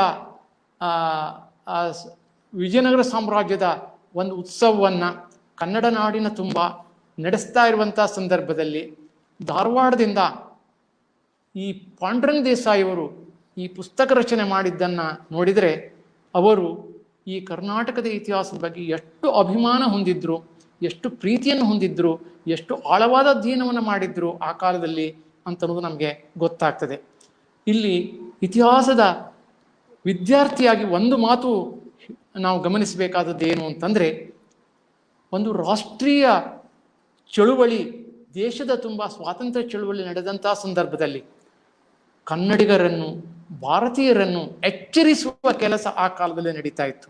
ಒಂದು ಕಡೆಗೆ ಆಲೂರು ವೆಂಕಟರಾಯರು ಕರ್ನಾಟಕದ ಗತವೈಭವ ಗ್ರಂಥವನ್ನು ರಚನೆ ಮಾಡಿ ಆಲೂರು ವೆಂಕಟರಾಯರು ಜನರನ್ನು ಕರ್ನಾಟಕ ಇತಿಹಾಸಕ್ಕೆ, ಕರ್ನಾಟಕ ಸಂಸ್ಕೃತಿಗೆ ಒಂದು ತೆರೆದು ಕನ್ನಡ ಚಳುವಳಿಗೆ ಅವರನ್ನು ಪ್ರೇರಿಸ್ತಾ ಇರುವಂಥ ಸಂದರ್ಭದಲ್ಲಿ ಅವರ ಒಂದು ಸಾಹಿತ್ಯ ಶೈಲಿಯನ್ನು ತಮ್ಮದಾಗಿಸಿಕೊಂಡು ಪಾಂಡುರಂಗ ದೇಸಾಯಿಯವರು ಈ ಗ್ರಂಥವನ್ನು ತುಂಬ ಸೊಗಸಾಗಿ ರಚನೆ ಮಾಡಿದ್ದಾರೆ. ಈ ಗ್ರಂಥವನ್ನು ಓದುತ್ತಾ ಹೋದಂತೆ ನಮಗೆ ಒಂದು ಕಾದಂಬರಿಯ ಓದಿನ ಹಾಗೆ ಅನಿಸ್ತದೆ. ಆ ರೀತಿಯಲ್ಲಿ ಬೇರೆ ಬೇರೆ ರಾಜರ ಇತಿಹಾಸ, ರಾಜರು ಮಾಡಿದಂಥ ಯುದ್ಧಗಳು, ರಾಜರು ಕಟ್ಟಿದಂಥ ದೇವಾಲಯಗಳು, ಶಿಲ್ಪಕಲೆ ಮತ್ತು ವಿಜಯನಗರ ಸಾಮ್ರಾಜ್ಯ ಯಾವ ಭಾರತೀಯ ಸಂಸ್ಕೃತಿಯನ್ನು ಅದು ಪ್ರಸಾರ ಮಾಡಿತು, ಆ ಭಾರತೀಯ ಸಂಸ್ಕೃತಿಯಿಂದ ನಾವೆಲ್ಲ ಹೇಗೆ ಪ್ರೇರಣೆಯನ್ನು ಪಡೆದುಕೊಂಡು ಮುಂದುವರಿಬೇಕು, ಕನ್ನಡ ಸಂಸ್ಕೃತಿಯ ಸಂರಕ್ಷಣೆ ಕೃಷ್ಣದೇವರಾಯನಿಂದ ಹೇಗೆ ಆಯಿತು, ಆನಂತರ ಅದು ಹೇಗೆ ಎಲ್ಲ ಧರ್ಮಗಳನ್ನು ಎಲ್ಲ ಧರ್ಮಗಳ ವಿಚಾರಧಾರೆಯನ್ನು ತನ್ನದಾಗಿಸಿಕೊಂಡು ವಿಜಯನಗರ ಸಾಮ್ರಾಜ್ಯ ಕರ್ನಾಟಕದಲ್ಲಿ ಸಹಬಾಳ್ವೆಯನ್ನು, ಒಂದು ಸಮನ್ವಯ ಬುದ್ಧಿಯನ್ನು ಜನರಲ್ಲಿ ರೂಢಿಗೆ ತಂತು.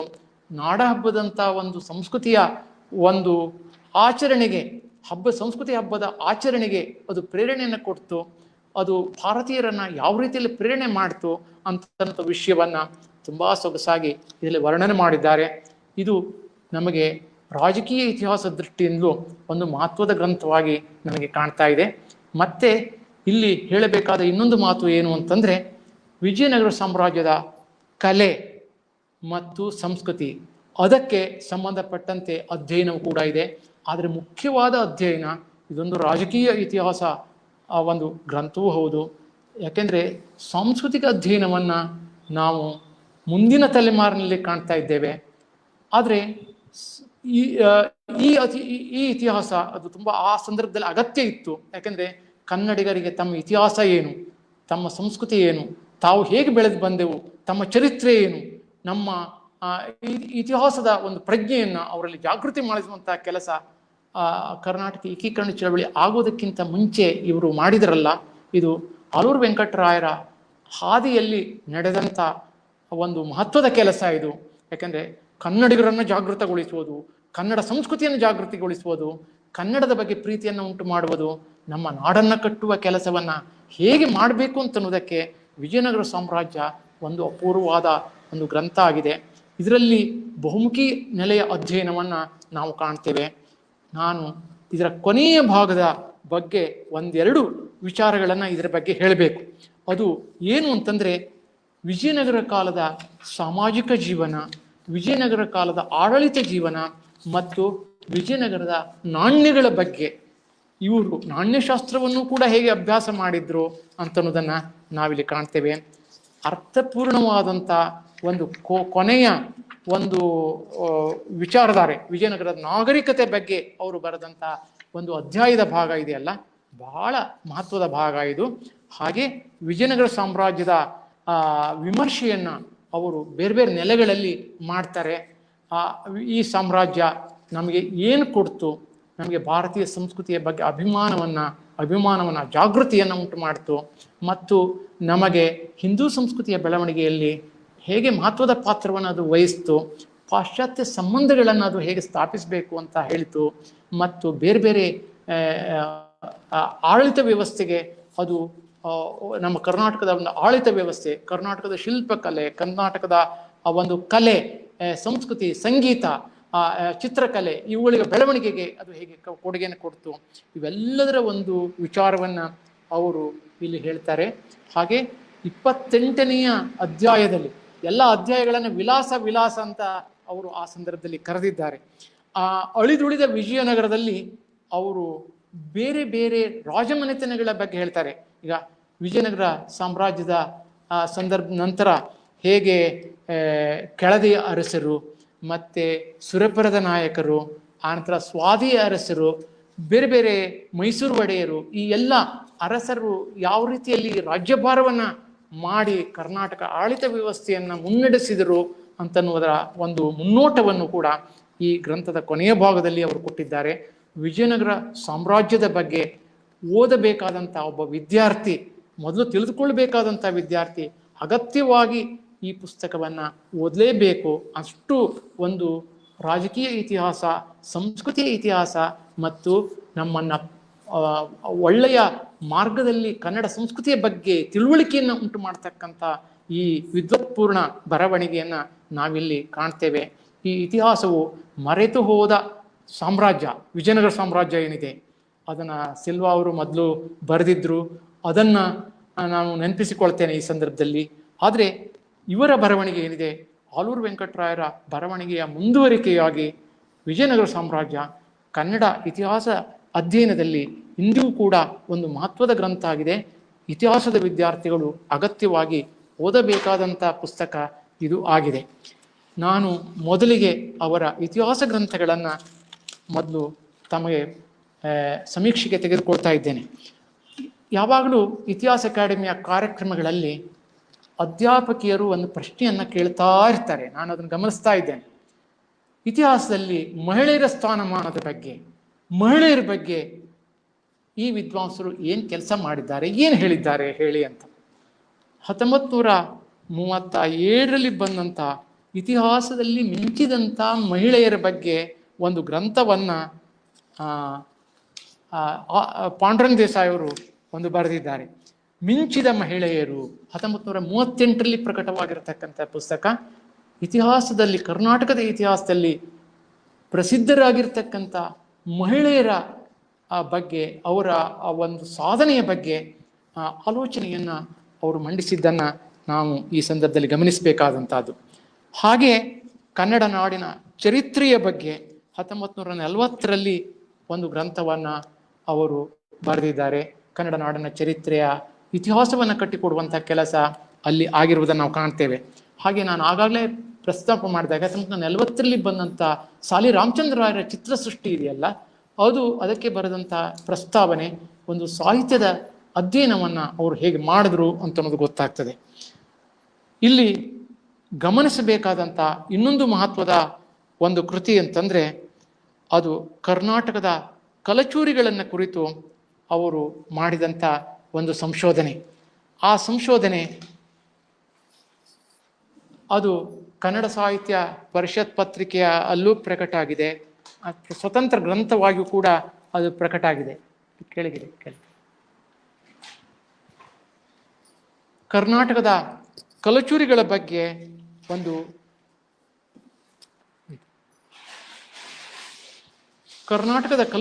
ಬಗ್ಗೆ ಅವರು ಬರೆದಂಥ ಗ್ರಂಥದಲ್ಲಿ ನಾನೀಗಾಗಲೇ ರಾಜಕೀಯ ಇತಿಹಾಸದ ಬಗ್ಗೆ ಪ್ರಸ್ತಾಪ ಮಾಡಿದೆ.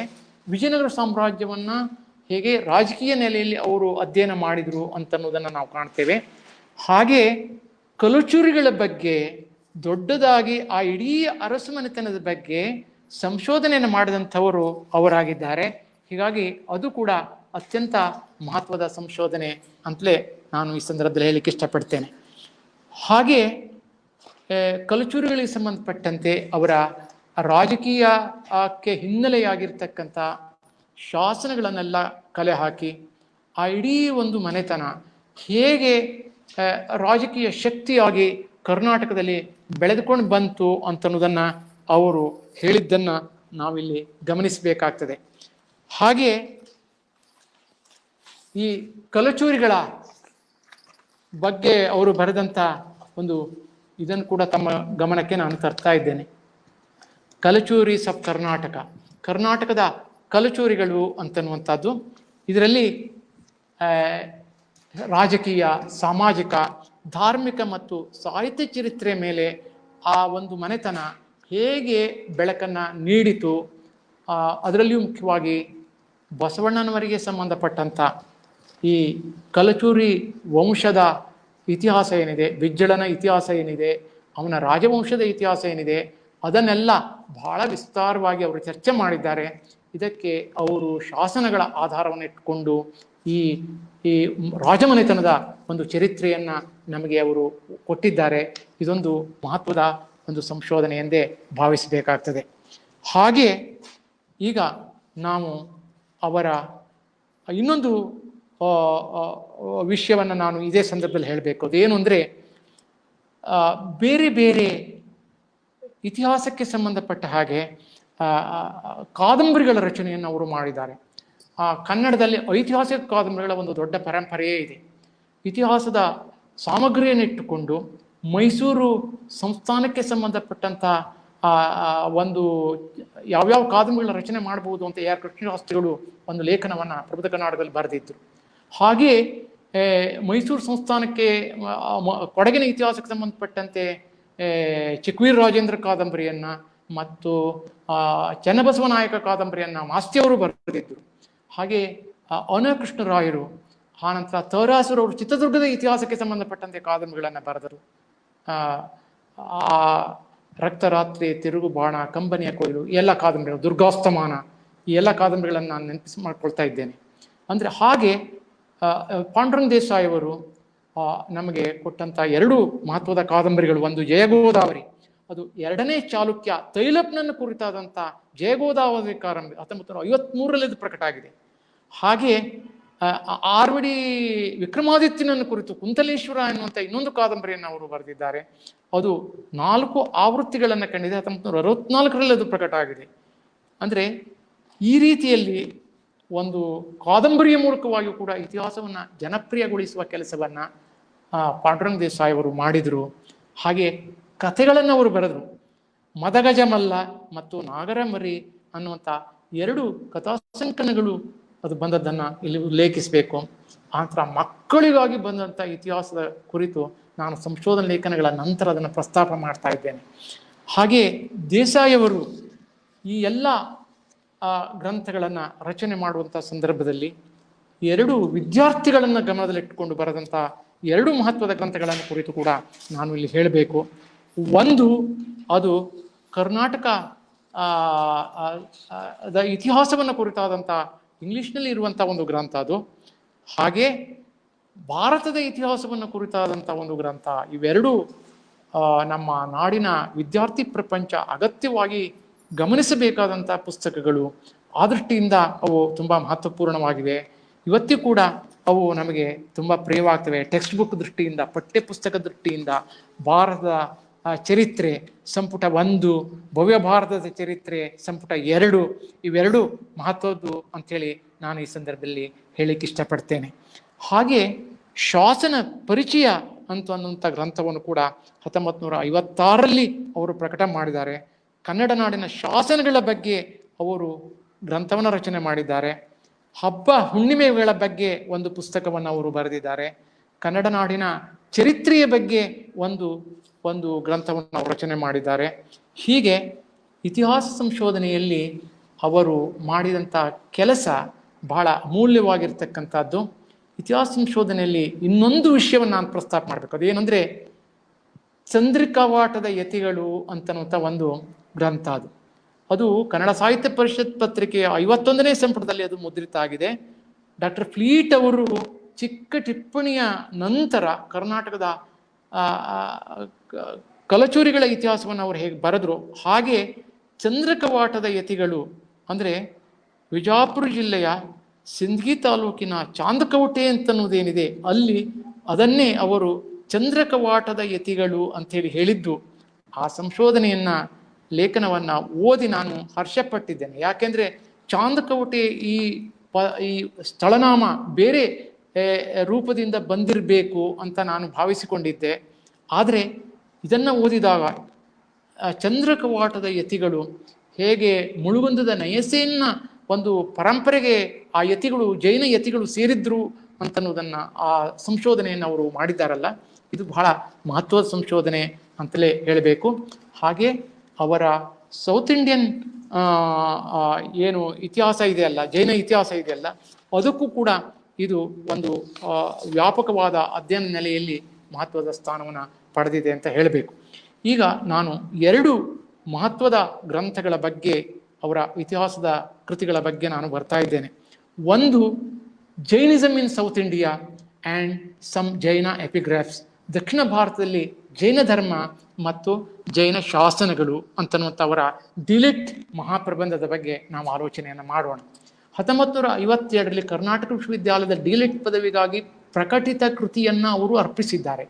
ಈ ಗ್ರಂಥದಲ್ಲಿ ಅವರು ಆಂಧ್ರ, ಆನಂತರ ತಮಿಳುನಾಡು ಮತ್ತು ಕನ್ನಡ ಎಲ್ಲ ಪ್ರದೇಶಗಳ ಜೈನ ಧರ್ಮದ ಪ್ರಸಾರ ಹೇಗಾಯಿತು, ದಕ್ಷಿಣ ಭಾರತದಲ್ಲಿ ಜೈನ ಧರ್ಮ ಪ್ರಸಾರ ಹೇಗಾಯಿತು, ಜೈನ ಧರ್ಮದ ವೈಶಿಷ್ಟ್ಯಗಳೇನು, ಪ್ರತಿಕೂಲ ಪರಿಸ್ಥಿತಿಯಲ್ಲಿ ಹೇಗೆ ಅವು ಬೆಳ್ಕೊಂಡು ಬಂದು 53ಕ್ಕೂ ಹೆಚ್ಚು ಮಹತ್ವದ ಜೈನ ಶಾಸನಗಳನ್ನು ಮೊಟ್ಟ ಮೊದಲ ಬಾರಿಗೆ ಅವುಗಳನ್ನೆಲ್ಲ ಅದನ್ನು ತಂದುಕೊಟ್ಟು ಅದನ್ನೆಲ್ಲ ಪ್ರಕಟಣೆ ಮಾಡಿ ಅವುಗಳಿಗೆ ಇಂಗ್ಲಿಷ್ ಭಾಷಾಂತರ ಮಾಡಿ ಅವುಗಳನ್ನು ಪ್ರಕಟಣೆ, ಪಾಠ ಪರಿಷ್ಕರಣ ಮತ್ತು ಅವುಗಳಿಗೆ ಟಿಪ್ಪಣಿಗಳನ್ನು ಬರೆದದ್ದು, ಇಂಗ್ಲೀಷ್ನಲ್ಲಿ ಹಿಂದಿಯಲ್ಲಿ ಅವುಗಳಿಗೆ ಸಾರಾಂಶಗಳನ್ನು ಕೊಟ್ಟದ್ದು, ಮತ್ತು ಯಾಪನೀಯ ಸಂಘ ಮತ್ತು ಸೇನಗಣ, ಕುಂದಕುಂದಾಚಾರ್ಯರು ಮೂಲ ಸ್ಥಳ ಧರ್ಮಾಮೃತದ ಕರ್ತೃವಾದಂಥ ನಯಸೇನ ಸೇರಿದ ಚಂದ್ರಿಕವಾಟದ ಯತಿ ಪರಂಪರೆಯ ಇತಿಹಾಸ ಮತ್ತು ದಕ್ಷಿಣ ಭಾರತದಲ್ಲಿ ಪ್ರಮುಖ ಜೈನ ನೆಲೆಗಳು, ಈ ಎಲ್ಲ ಹೊಸ ವಿಷಯಗಳನ್ನು ಅವರು ಈ ಗ್ರಂಥದಲ್ಲಿ ತೋರಿಸಿಕೊಟ್ಟಿದ್ದಾರೆ. ಇದು ಡಿಲಿಟ್ ಪದವಿಯ ಒಂದು ಶ್ರೇಷ್ಠವಾದಂಥ ಮಹಾಪ್ರಬಂಧವಾಗಿದ್ದು ಇದು ಇನ್ನು ಪುನರ್ಮುದ್ರಣಗೊಳ್ಳಬೇಕು ಅಂತ ನಾನು ಈ ಸಂದರ್ಭದಲ್ಲಿ ಆಸೆಯನ್ನು ವ್ಯಕ್ತಪಡಿಸ್ತೇನೆ. ಕರ್ನಾಟಕ ವಿಶ್ವವಿದ್ಯಾಲಯದ ಡಿಲಿಟ್ ಪದವಿಗೆ ಪಾತ್ರವಾಗಿರತಕ್ಕಂಥ ಈ ಮಹತ್ವದ ಗ್ರಂಥ ಜೈನ ಸಂಶೋಧನೆಯಲ್ಲಿ, ಜೈನ ಇತಿಹಾಸದಲ್ಲಿ, ಜೈನ ಶಾಸನಗಳ ಸಂಶೋಧನೆಯಲ್ಲೂ ಕೂಡ ಅದು ಮಹತ್ವದ್ದು. ದಕ್ಷಿಣ ಭಾರತ ಜೈನ ಇತಿಹಾಸ ಓದುವವರು ಅಗತ್ಯವಾಗಿ ಈ ಗ್ರಂಥವನ್ನು ಅದು ನೋಡಲೇಬೇಕಾಗ್ತದೆ. ಅಷ್ಟು ಅದಕ್ಕೆ ಒಂದು ಮಹತ್ವ ಇದೆ ಅಂತ ಅನ್ನಿಸ್ತಾ ಇದೆ. ಈಗ ನಾನು ಪಾಂಡುರಂಗ್ ದೇಸಾಯಿ ಅವರ ಇನ್ನೊಂದು ಮಹತ್ವದ ಸಂಶೋಧನಾ ಗ್ರಂಥ ಬಸವೇಶ್ವರ ಆ್ಯಂಡ್ ಇಸ್ ಟೈಮ್ಸ್ ಅಂತನ್ನುವಂಥ ಕೃತಿಯ ಬಗ್ಗೆ ನಾನು ವಿವೇಚನೆಯನ್ನು ಮಾಡಲಿಕ್ಕೆ ಎತ್ತಿಕೊಳ್ತಾ ಇದ್ದೇನೆ. ಕರ್ನಾಟಕ ರಾಜ್ಯದಲ್ಲಿ ಬಸವಣ್ಣನವರ ಅಷ್ಟಶತಮಾನೋತ್ಸವದ ಸಂಭ್ರಮಾಚರಣೆಯನ್ನು ನಾಡಿನಾದ್ಯಂತ ಆಚರಣೆ ಮಾಡುವಂಥ ಸಂದರ್ಭದಲ್ಲಿ ಬಸವಣ್ಣನವರನ್ನು ಕುರಿತು ಕರ್ನಾಟಕ ವಿಶ್ವವಿದ್ಯಾಲಯ ಒಂದು ಮಹತ್ವದ ಗ್ರಂಥವನ್ನು ಪ್ರಕಟಣೆ ಮಾಡಬೇಕು ಅಂತ ಆಗಿನ ಕುಲಪತಿಗಳಾಗಿದ್ದಂಥ ಡಾಕ್ಟರ್ DC ಪಾವಟೆಯವರು, ಕರ್ನಾಟಕ ವಿಶ್ವವಿದ್ಯಾಲಯ ಶಿಲ್ಪಿಗಳು ಎಂದೇ ಅವರನ್ನು ಕರೆಯಲಾಗ್ತದೆ, ಅವರು PB ದೇಸಾಯಿ ಅವರನ್ನು ಕರೆದು ಈ ಬಸವಣ್ಣನವರ ಜೀವನ ಚರಿತ್ರೆಯನ್ನು, ಐತಿಹಾಸಿಕ ವ್ಯಕ್ತಿಯನ್ನು ನೀವು ಕುರಿತು ಒಂದು ಗ್ರಂಥವನ್ನು ಈ ಸಂದರ್ಭದಲ್ಲಿ ಪ್ರಕಟಿಸಬೇಕು ಅಂತ, ಅದರ ಅಧ್ಯಯನವನ್ನು ಮಾಡಿ ಸಂಶೋಧನೆ ಪ್ರಕಟಿಸಬೇಕು ಅಂತ ಹೇಳಿದಾಗ ಅದನ್ನು ಕೈಗೆತ್ತಿಕೊಂಡು ತುಂಬ ಯಶಸ್ವಿಯಾಗಿ ಆ ಗ್ರಂಥವನ್ನು ಅವರು ಬರೆದಿದ್ದಾರೆ. ಅದು ಅವರ ಒಂದು ಮಾಸ್ಟರ್ ಪೀಸ್ ಎಂದೇ ಕರೆಯಲ್ಪಡ್ತಾ ಇದೆ. ಬಸವೇಶ್ವರ ಆ್ಯಂಡ್ ಇಸ್ ಟೈಮ್ಸ್ ಅದು ಇಂಗ್ಲಿಷ್ನಲ್ಲಿ 1967ರಲ್ಲಿ ಇದು ಪ್ರಕಟ ಆಯಿತು. ನಾಡಿನಾದ್ಯಂತ ಬಸವಣ್ಣನವರ ಅಷ್ಟಶತಮಾನೋತ್ಸವ ಆಯಿತು. ಇದಕ್ಕೆ ಆಗಿನ ಪಂಜಾಬದ ಗವರ್ನರ್ ಆಗಿದ್ದಂಥ DC ಪಾವಟೆಯವರು ಪ್ರಸ್ತಾವನೆಯನ್ನು ಬರೆದಿದ್ದಾರೆ. ಬಸವಣ್ಣನವರ ಜೀವನ, ಸಾಧನೆ, ಅದನ್ನೆಲ್ಲ ಒಂದು ಐತಿಹಾಸಿಕ ವ್ಯಕ್ತಿಯ ಒಂದು ಸಂಸ್ಮರಣೆಗಾಗಿ ಈ ಒಂದು ಮಹತ್ವದ ಸಂಶೋಧನೆಯನ್ನು PB ದೇಸಾಯಿ ಅವರು ಬರೆದಿದ್ದಾರೆ. ಇದು ಅವರ ಜೀವಮಾನದ ಒಂದು ಮಹತ್ವದ ಒಂದು ಸಾಧನೆಯ ಗ್ರಂಥ. ಈಗ ಅದರ ಕನ್ನಡ ಆವೃತ್ತಿ 50 ವರ್ಷಗಳ ನಂತರ ಗದುಗಿನ ತೋಂಟದಾರ್ಯ ಮಠ ಸದಾನಂದ ಕನ್ವಳ್ಳಿಯವರು ಕನ್ನಡಕ್ಕೆ ಅನುವಾದಿಸಿದ ಕೃತಿಯನ್ನು ಮತ್ತು ಡಾಕ್ಟರ್ ಸಿದ್ಧಲಿಂಗಪಟ್ಟಣ ಶೆಟ್ಟಿಯವರು ಅದನ್ನು ಪರಿಷ್ಕರಣಗೊಳಿಸಿ ಅದನ್ನು ಪ್ರಕಟ ಮಾಡಿದ್ದಾರೆ. ಈ ತೋಂಟದಾರ್ಯ ಮಠ ಬಸವೇಶ್ವರ ಆ್ಯಂಡ್ ಇಸ್ ಟೈಮ್ಸ್ ಗ್ರಂಥವನ್ನು ಪ್ರಕಟ ಮಾಡಿದೆ, ಇಂಗ್ಲಿಷ್ ಕೃತಿಯನ್ನು ಪ್ರಕಟ ಮಾಡಿದೆ. ಕನ್ನಡ ಬಸವೇಶ್ವರ ಮತ್ತು ಅವರ ಕಾಲ ಅಂತನ್ನುವಂಥ ಈ ಎರಡೂ ಕೃತಿಗಳನ್ನು, ಒಂದು ಕನ್ನಡ ಕೃತಿ, ಇನ್ನೊಂದು ಇಂಗ್ಲಿಷ್ ಕೃತಿ, ಇವೆರಡನ್ನೂ ಅದು ತೋಂಟದಾರ್ಯ ಮಠ, ಗದುಗಿನ ತೋಂಟದಾರ್ಯ ಮಠ MM ಕಲಬುರ್ಗಿ ಅಧ್ಯಯನ ಸಂಸ್ಥೆಯ ಮೂಲಕವಾಗಿ ಅದನ್ನು ಪ್ರಕಟಣೆಗೊಳಿಸಿದ್ದಾರೆ.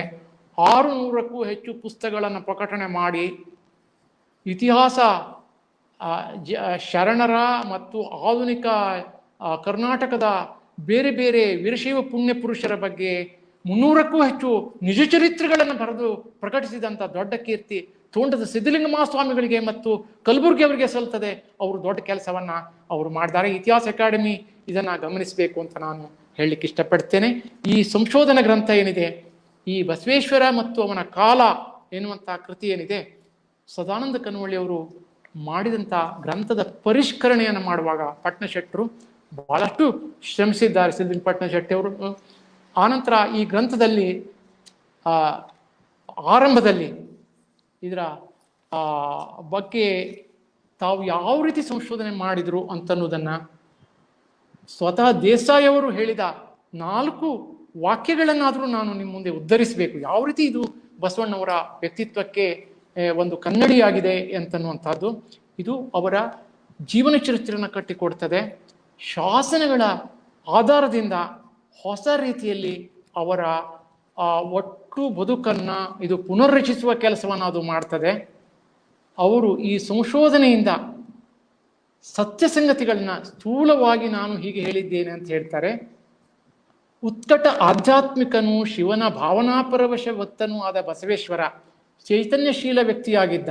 ಅವನು ಪಾರಂಪರಿಕ ಧರ್ಮ ಮತ್ತು ಸಮಾಜ ವ್ಯವಸ್ಥೆ ವಿರುದ್ಧ ಸಿಡಿದೆದ್ದ. ಅವುಗಳನ್ನು ಅವನು ಬಹು ದುಷ್ಟತೆ ಮತ್ತು ಅಸಮಾನತೆಯಿಂದ ಕೂಡಿದವುಗಳಾಗಿ ಕಂಡ.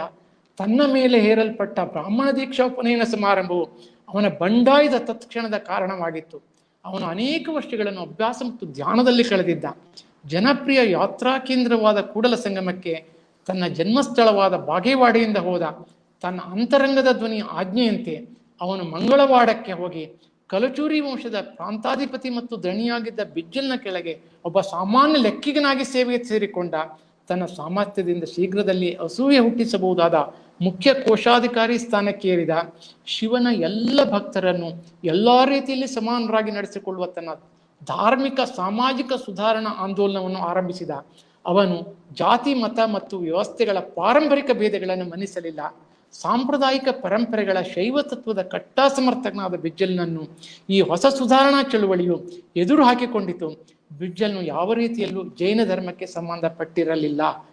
ಹಿಂಸಾತ್ಮಕ ಸಾಧನೆಗಳಿಂದ ತನ್ನ ಚಾಲುಕ್ಯ ಮಹಾಪ್ರಭುವಿನ ಸಿಂಹಾಸನವನ್ನು ಕಟ್ಟ ಕಡೆಗೆ ಕಬಳಿಸಿದ್ದ ಅತಿ ಮಹತ್ವಾಕಾಂಕ್ಷಿ ಬಿಜ್ಜಲನ ನೀತಿ ಬಾಹಿರ ಮತ್ತು ಅಜಾಗರೂಕ ಮಾರ್ಗಗಳು ಮತ್ತು ಪ್ರಭು ಮತ್ತು ಸೇವಕ ನಡುವೆ ವೈಷಮ್ಯ ತಂದ ಅಂಶಗಳಾಗಿವೆ.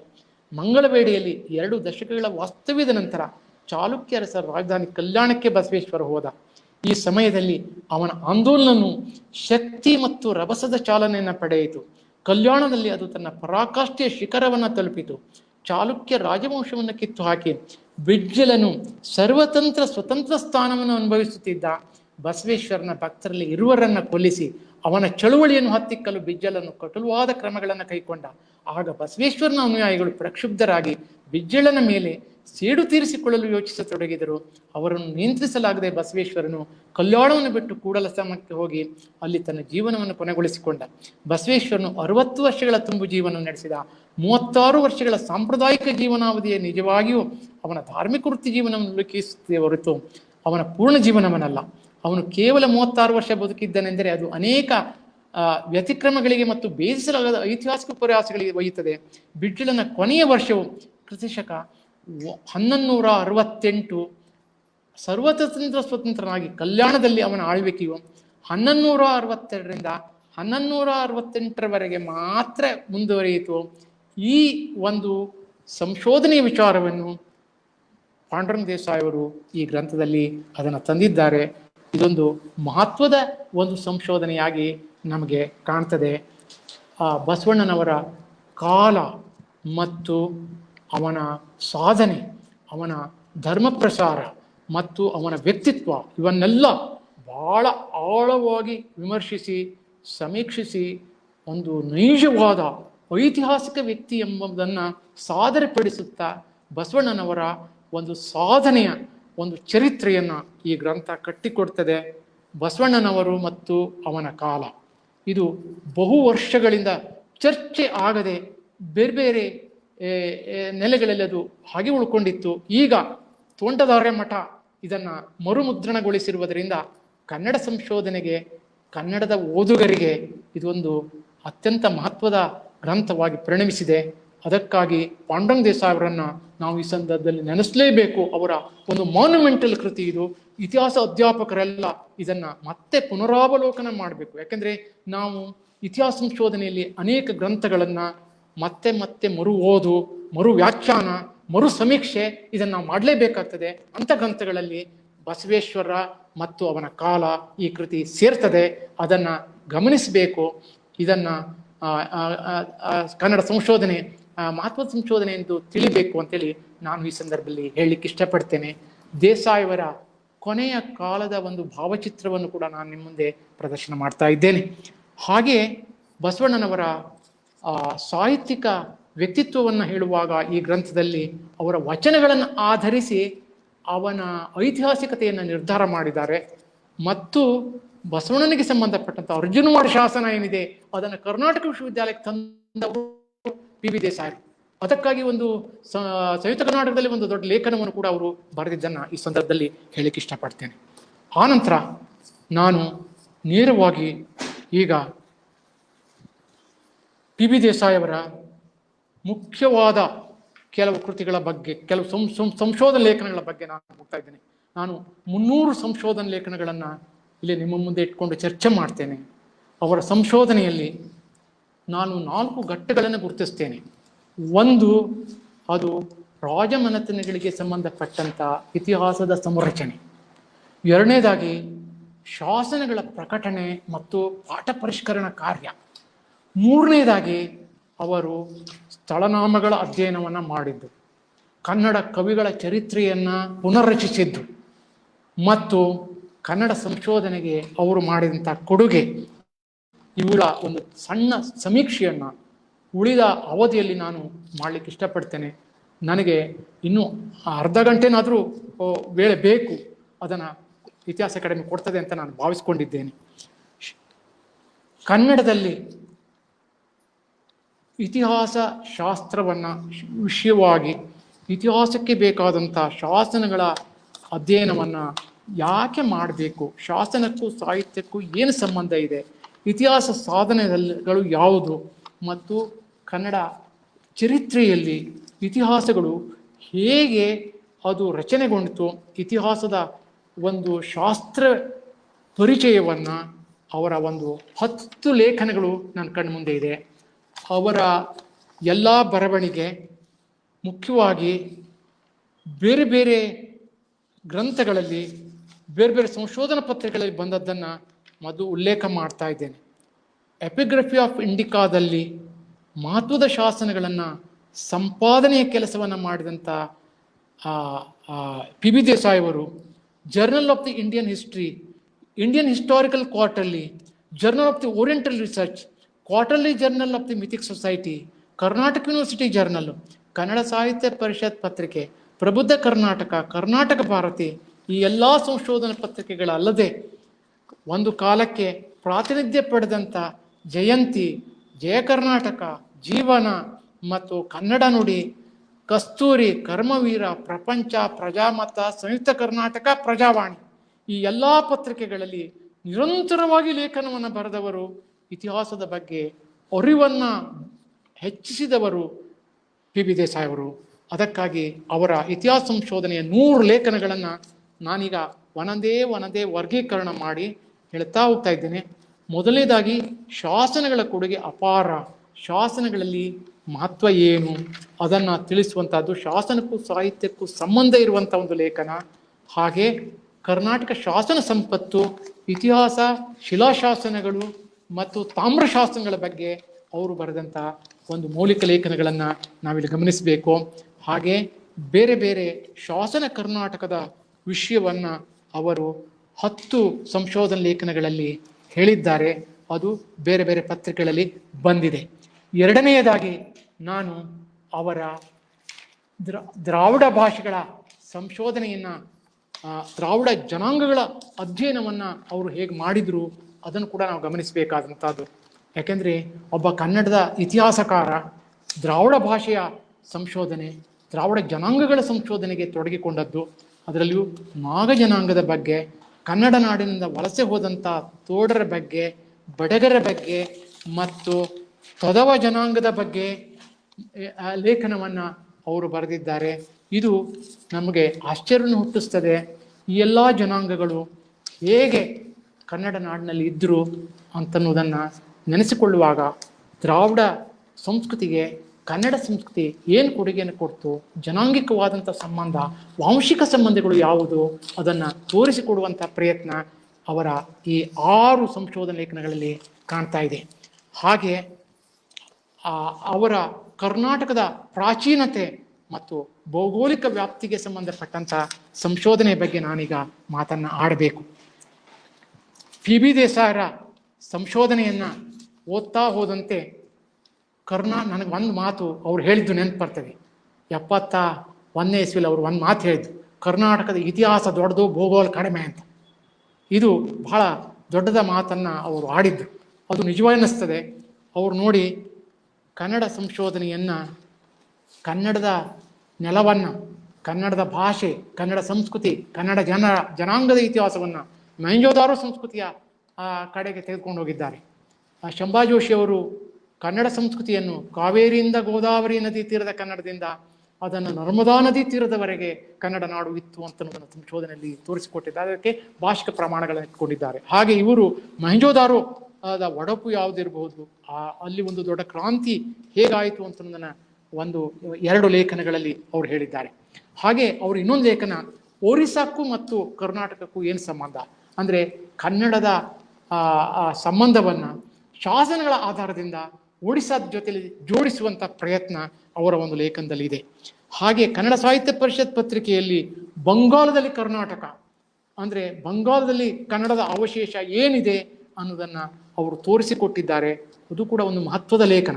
ಅಂದರೆ ಬಂಗಾಲದ ಜೊತೆಯಲ್ಲಿ ನಮ್ಮ ಸಂಬಂಧ ಹೇಗಿತ್ತು, ಐತಿಹಾಸಿಕ ಶಾಸನಗಳ ದಾಖಲೆಗಳನ್ನು ಅವರು ಒದಗಿಸಿದ್ದಾರೆ. ಹಾಗೆ ತಮಿಳುನಾಡಿನ ಜೊತೆಗೆ ಕನ್ನಡ ಸಾಹಚರ್ಯ ಏನಿತ್ತು ಅಂತನ್ನೋದನ್ನು ಕನ್ನಡ ಸಾಹಿತ್ಯ ಪರಿಷತ್ ಪತ್ರಿಕೆಯಲ್ಲಿ ಅವರು ಬರೆದಿದ್ದಾರೆ. ಹಾಗೆ ಇನ್ನೊಂದು ಮಹತ್ವದ ವಿಚಾರವನ್ನು ಹೇಳಬೇಕು ಅಂತಂದರೆ, ಈಗ ಬಹು ಚರ್ಚೆಯಲ್ಲಿ ಇರುವಂಥದ್ದು ಅಂತಂದರೆ ಗೋವಾಕ್ಕೂ ಮತ್ತು ಕರ್ನಾಟಕಕ್ಕೂ ಇರುವ ಸಂಬಂಧ. ಆದರೆ ಗೋವಾ ಮತ್ತು ಮಹಾರಾಷ್ಟ್ರ ಇವರ ಸಂಬಂಧವನ್ನು ಕುರಿತು ಅವರು ಚರ್ಚೆಯನ್ನು ಮಾಡಿದ್ದಾರೆ. ನಾವಿಲ್ಲಿ ಗಮನಿಸಬೇಕಾದದ್ದು ಅಂತಂದರೆ, ನಮಗೆ ಒಂದು ಕಡೆಗೆ ತಮಿಳುನಾಡಿನ ಬಗ್ಗೆ ವಿಚಾರ ಮಾಡುವಾಗ ತಮಿಳುನಾಡಿನ ಶಾಸನಗಳ ಬಗ್ಗೆ PV ಕೃಷ್ಣಮೂರ್ತಿಯವರು ಬರೆದಂಥ ಗ್ರಂಥ, ಆಂಧ್ರದ ಬಗ್ಗೆ ವಿಚಾರ ಮಾಡುವ KR ಗಣೇಶ್ ಅವರು ಆಂಧ್ರದ ಪ್ರದೇಶ ಕನ್ನಡ ಶಾಸನಗಳು, ಡಾಕ್ಟರ್ R ಶೇಷಾಸ್ತ್ರಿ ಅವರು ಬರೆದಂಥ ಸಂಶೋಧನಾ ಲೇಖನಗಳು, ವೀರಗಲ್ಲುಗಳ ಮೇಲೆ ಮಾಡಿದಂಥ ಸಂಶೋಧನೆ, ಇದು ನಮಗೆ ಕಾಣ್ತದೆ. ಹಾಗೆ ಆಂಧ್ರ ಪ್ರದೇಶದಲ್ಲಿರುವ ಕನ್ನಡ ಶಾಸನಗಳ ಬಗ್ಗೆ PV ದೇಸಾಯಿ ಅವರು ಮಾಡಿದಂಥ ಸಂಶೋಧನೆ, ಅವರು ಅದರ ಪಾಠ ಪರಿಷ್ಕರಣೆ ಮಾಡಿದ್ದು, ಅದರ ಪ್ರಕಟಣೆ ಮಾಡಿದ್ದು, ಅದು ಕೂಡ ಒಂದು ಮಹತ್ವದ್ದು. ಹಾಗೆ ಮಹಾರಾಷ್ಟ್ರದ ಜೊತೆಯಲ್ಲಿ ವಿಚಾರ ಮಾಡುವಾಗ ಇತ್ತೀಚಿನ ಅಧ್ಯಯನ ಏನು ಅಂತಂದರೆ, ಮಹಾರಾಷ್ಟ್ರದ ಎಲ್ಲ 1000 ಶಾಸನಗಳನ್ನು, ಕನ್ನಡ ಶಾಸನಗಳನ್ನು ಹುಡುಕಿ ಅದನ್ನು ಸಂಪುಟವನ್ನಾಗಿ ಮಾಡಿದವರು ಮುಂಬೈ ವಿಶ್ವವಿದ್ಯಾಲಯದ ಕನ್ನಡ ವಿಭಾಗದ ಮುಖ್ಯಸ್ಥರಾದಂಥ ಗಣೇಶ್ ಉಪಾಧ್ಯಾಯ ಅವರು. ಅವರ ಗೋದಾವರಿ ವರಮಿದ್ದ ಕನ್ನಡ ನಾಡು ಅಂತನ್ನುತ್ತ ಮಹಾಪ್ರಬಂಧ ಏನಿದೆ, ಅದು ಮಹಾರಾಷ್ಟ್ರದ ತುತ್ತ ತುದಿಯವರೆಗೆ ಕನ್ನಡ ನಾಡು ಹೇಗೆ ವ್ಯಾಪಿಸಿತ್ತು ಅಂತನ್ನೋದರ ಸಂಶೋಧನೆಯನ್ನು ಅದು ಹೇಳ್ತದೆ. ಹಾಗೆ PV ದೇಸಾಯಿ ಅವರು ಮಹಾರಾಷ್ಟ್ರದಲ್ಲಿಯೂ ಕೂಡ ಕನ್ನಡ ಶಾಸನಗಳಿರುವ ವಿಚಾರವನ್ನು ತಮ್ಮ ಸಂಶೋಧನಾ ಲೇಖನಗಳಲ್ಲಿ ಹೇಳಿದ್ದಾರೆ. ಅದನ್ನು ಕೂಡ ನಾವು ಗಮನಿಸಬೇಕಾದಂಥದ್ದು. ಗೋವಾ ಮತ್ತು ಮಹಾರಾಷ್ಟ್ರದ ಸಂಬಂಧದ ಬಗ್ಗೆ ಅವರು ಒಂದು ದೊಡ್ಡ ಲೇಖನ ಮಾಲೆಯನ್ನೇ ಸಂಯುಕ್ತ ಕರ್ನಾಟಕ ಪತ್ರಿಕೆಯಲ್ಲಿ ಆ ಕಾಲದಲ್ಲಿ ಅವರು ಮಾಡಿದ್ರು. ಗೋವಾ ಮತ್ತು ಕರ್ನಾಟಕದಲ್ಲಿ ಹೇಗೆ ಕನ್ನಡ ಗೋವೆಯ ಕದಂಬರು ಕನ್ನಡದ ಅರಸರಾಗಿ ಕನ್ನಡ ಶಾಸನಗಳನ್ನೆಲ್ಲ ನೆಟ್ಟು ಗೋವೆಗೂ ಕನ್ನಡಕ್ಕೂ ಹೇಗೆ ಕರ್ನಾಟಕಕ್ಕೂ ಸಂಬಂಧ ಇತ್ತು ಅಂತ ನಾವು ತೋರಿಸಿಕೊಟ್ಟಿದ್ದಾರೆ. ಈಗ ಅದು ತುಂಬ ಪ್ರಸ್ತುತವಾದದ್ದು. ಗೋವಾ ಮಹದಾಯಿ ಯೋಜನೆಯ ಸಂದರ್ಭದಲ್ಲಿ ಗೋವಾದವರಿಗೆ ನಾವು ನೆಟ್ ಮಾಡಿಕೊಡ್ಬೇಕು, ನೀವು ಕರ್ನಾಟಕದ ಭಾಗದವರು ಅಂತನ್ನುವ ತಿಳುವಳಿಕೆಯನ್ನು ಕೊಡುವಂಥ ನಮ್ಮ ಇತಿಹಾಸ ಹೇಳ್ತದೆ. ಇತಿಹಾಸದ ಈ ವಿವರಗಳನ್ನು ಅವರಿಗೆ ಗಮನಕ್ಕೆ ನಾವು ತರುವುದು ಅಗತ್ಯ ಇದೆ. ಈ ಎಲ್ಲ ಲೇಖನಗಳು ಅವು ಪ್ರಕಟವಾಗಬೇಕು ಅಂತ ನಾನು ಆಸೆಯನ್ನು ವ್ಯಕ್ತಪಡಿಸ್ತೇನೆ. ಗೋವಾ ಸಂಬಂಧದ ಬಗ್ಗೆ ಸುಮಾರು ಒಂದು 14-15 ಲೇಖನಗಳು, ಗೋಮಾಂತಕದ ಬಗ್ಗೆ ಪ್ರಬಂಧಗಳನ್ನು ಕೂಡ ಅವರು ಲಲಿತ ಪ್ರಬಂಧಗಳನ್ನು ಬರೆದಿದ್ದಾರೆ. ಈ ಎಲ್ಲ ಸಂಶೋಧನಾ ಲೇಖನಗಳನ್ನೆಲ್ಲ ನಾನು ಇಲ್ಲಿ ಹೇಳಲಿಕ್ಕೆ ಇಷ್ಟಪಡ್ತೇನೆ. ಆನಂತರ ಅವರ ಸಂಶೋಧನೆಯಲ್ಲಿ ನಾವು ಧರ್ಮ ಸಮನ್ವಯವನ್ನು ಕಾಣ್ತೇವೆ. ಪಾಂಡುರಂಗ ದೇಸಾಯಿ ಅವರ ಸಂಶೋಧನೆ ಅಂತಂದರೆ ಎಲ್ಲ ಧರ್ಮಗಳ ಬಗ್ಗೆ ವಿವೇಕ. ಅವರು ಮಾಧ್ವ ಸಂಪ್ರದಾಯದ ಬ್ರಾಹ್ಮಣ ಮನೆತನದಲ್ಲಿ ಹುಟ್ಟಿದರೂ ಕೂಡ ಅವರು ಮಾಡಿದ್ದು ಅವರ PhD ಮಹಾಪ್ರಬಂಧ, ಅವರ DLit ಮಹಾಪ್ರಬಂಧ ಇರೋದು ಜೈನಿಸಮ್ ಇನ್ ಸೌತ್ ಇಂಡಿಯಾ. ಹಾಗೆಯೇ ಬೌದ್ಧ ಧರ್ಮದ ಅವಶೇಷಗಳ ಬಗ್ಗೆ ಅವರ ಹಲವು ಲೇಖನಗಳಿವೆ. ಕರ್ನಾಟಕದಲ್ಲಿ ಬೌದ್ಧ ಧರ್ಮ, ಕರ್ನಾಟಕದಲ್ಲಿ ಬೌದ್ಧ ಧರ್ಮದ ಅವಶೇಷಗಳಿರುವಂಥ ಮಸ್ಕಿ ಊರಿನ ಬಗ್ಗೆ, ಸಂಗನಕಲ್ಲಿನ ಬಗ್ಗೆ, ಸನ್ನತಿ ಬಗ್ಗೆ, ವಲ್ಲಭಿ ವಿದ್ಯಾಪೀಠದ ಬಗ್ಗೆ, ಶಿಲಾಹಾರದ ಬಗ್ಗೆ, ಸಿದ್ಧಾರ್ಥನ ಪುನರಾಗಮನ ಅಂತನ್ನುವಂಥ ಒಂದು ಲೇಖನ. ಇವೆಲ್ಲ ನೋಡುವಾಗ ಬೌದ್ಧ ಧರ್ಮದ ಬಗ್ಗೆ, ಜೈನ ಧರ್ಮದ ಬಗ್ಗೆ ಅವರು ಎಷ್ಟು ಆಳವಾಗಿ ಅಧ್ಯಯನ ಮಾಡಿದ್ರು ಅಂತನ್ನೋದು ಗೊತ್ತಾಗ್ತದೆ. ವೀರಶೈವ ಸಂಶೋಧನೆಗೆ ಅವರು ಕೊಟ್ಟಂಥ ಕೊಡುಗೆ ಕೂಡ ಬಹಳ ದೊಡ್ಡದು ಅನ್ನೋದನ್ನು ನಾವು ಗಮನದಲ್ಲಿಟ್ಕೊಳ್ಬೇಕು. ಬಸವಣ್ಣನವರ ವಚನಗಳನ್ನು ಇಂಗ್ಲಿಷಿಗೆ ಮೊದಲು ಅನುವಾದ ಮಾಡಿದವರು ಮಾಸ್ತಿಯವರು. ಅವರ ಸೇಯಿಂಗ್ಸ್ ಆಫ್ ಬಸವಣ್ಣ ಇದು 1936ರಲ್ಲಿ ಪ್ರಕಟವಾಯಿತು. ಇತ್ತೀಚೆಗೆ ಅದು 3ನೇ ಬಾರಿ ಪುನರ್ಮುದ್ರಣಗೊಂಡಿದ್ದನ್ನು ನಾವು ನೋಡ್ತೇವೆ. ಹಾಗೆ PV ದೇಸಾಯಿ ಅವರು ಕೂಡ ಬಸವಣ್ಣವರ ವಚನಗಳನ್ನು ಇಂಗ್ಲಿಷಿಗೆ ಅದನ್ನು ಅನುವಾದ ಮಾಡಿದ್ದಾರೆ. ಭಾಳ ಸೊಗಸಾಗಿ ಅದು ಬಂದಿದೆ. ಅದು ಅವರ ಬಸವೇಶ್ವರ ಮತ್ತು ಅವನ ಕಾಲ ಅದರಲ್ಲಿ ನಾವು ಕಾಣ್ತೇವೆ. ಬಸವೇಶ್ವರ ಚಾರಿತ್ರಿಕ ಸ್ಮಾರಕದ ಪ್ರತಿಷ್ಠಾಪನೆ, ಅವನ ಅರ್ಜುನವಾಡ ಶಾಸನವನ್ನು ಕರ್ನಾಟಕ ವಿಶ್ವವಿದ್ಯಾಲಯಕ್ಕೆ ತಂದದ್ದನ್ನು ಸಂಯುಕ್ತ ಕರ್ನಾಟಕದ ಒಂದು ಲೇಖನದಲ್ಲಿ ಅವರು ಕೊಟ್ಟಿದ್ದಾರೆ. ಹಾಗೆ ಕನ್ನಡಿಗರ ಯಾತ್ರಾಸ್ಥಳವಾಗಿರ್ತಕ್ಕಂಥ ಬಸವ ಕಲ್ಯಾಣ ಮತ್ತು ವೀರಶೈವ ಎಲ್ಲ ಬೇರೆ ಬೇರೆ ಯಾತ್ರಾಸ್ಥಳಗಳ ಬಗ್ಗೆ ಒಂದು ಲೇಖನ ಇದೆ. ಹಾಗೆ ಪ್ರಬುದ್ಧ ಕರ್ನಾಟಕದಲ್ಲಿ ಅವರು ಜೇಡರ ದಾಸಿಮಯ್ಯನ ಬಗ್ಗೆ ಲೇಖನವನ್ನು ಬರೆದಿದ್ದಾರೆ. ಮತ್ತು ಸಿರಿಯಾಳ ಶೆಟ್ಟಿ ಬಗ್ಗೆ ಬರೆದಿದ್ದಾರೆ. ಬಸವಣ್ಣವರ ವಚನಗಳಲ್ಲಿ ಬರತಕ್ಕಂಥ ವಿಶಿಷ್ಟ ಪದಗಳನ್ನು ಎತ್ತಿಕೊಂಡು ಆ ಪದಗಳ ಅರ್ಥ ವಿವರಣೆಯನ್ನು ಅವರು ಸೂಚಿಸುವ ಕೆಲಸವನ್ನು ಮಾಡಿದ್ದಾರೆ. ಅಲ್ಲಮನ ಬಗ್ಗೆ ಇರುವ ಒಂದು ಲೇಖನವನ್ನು ಕೂಡ ನಾವು ಗಮನಿಸಬೇಕಾದಂಥದ್ದು. ಅಲ್ಲಮನ ಬಗ್ಗೆ, ಪ್ರಭುದೇವ ಅಲ್ಲಮನ ಬಗ್ಗೆ 3-4 ಲೇಖನಗಳನ್ನು ಅವರ ಸಂಶೋಧನಾ ಲೇಖನಗಳಲ್ಲಿ ನಾವು ಕಾಣ್ತಾ ಇದ್ದೇವೆ. ಹಾಗೆ ವೀರಶೈವ ಸಂಶೋಧನೆಗೆ ಲೇಖಾಂಕ 1, 2, 3 ಹೀಗೆ ಬೇರೆ ಬೇರೆ ವೀರಶೈವ ಪದಗಳ ಬಗ್ಗೆ, ಬೇರೆ ಬೇರೆ ಶಿವಶರಣರ ಬಗ್ಗೆ, ಏಕಾಂತರಾಮಾಯಣ ಬಗ್ಗೆ ಬರೆದಿದ್ದಾರೆ. ಮತ್ತೆ ಚನ್ನಬಸವ ಪುರಾಣದ ಬಗ್ಗೆ ಬರೆದಿದ್ದಾರೆ, ದೇವರ ದಾಸಿಮಯ್ಯನ ಬಗ್ಗೆ ಬರೆದಿದ್ದಾರೆ.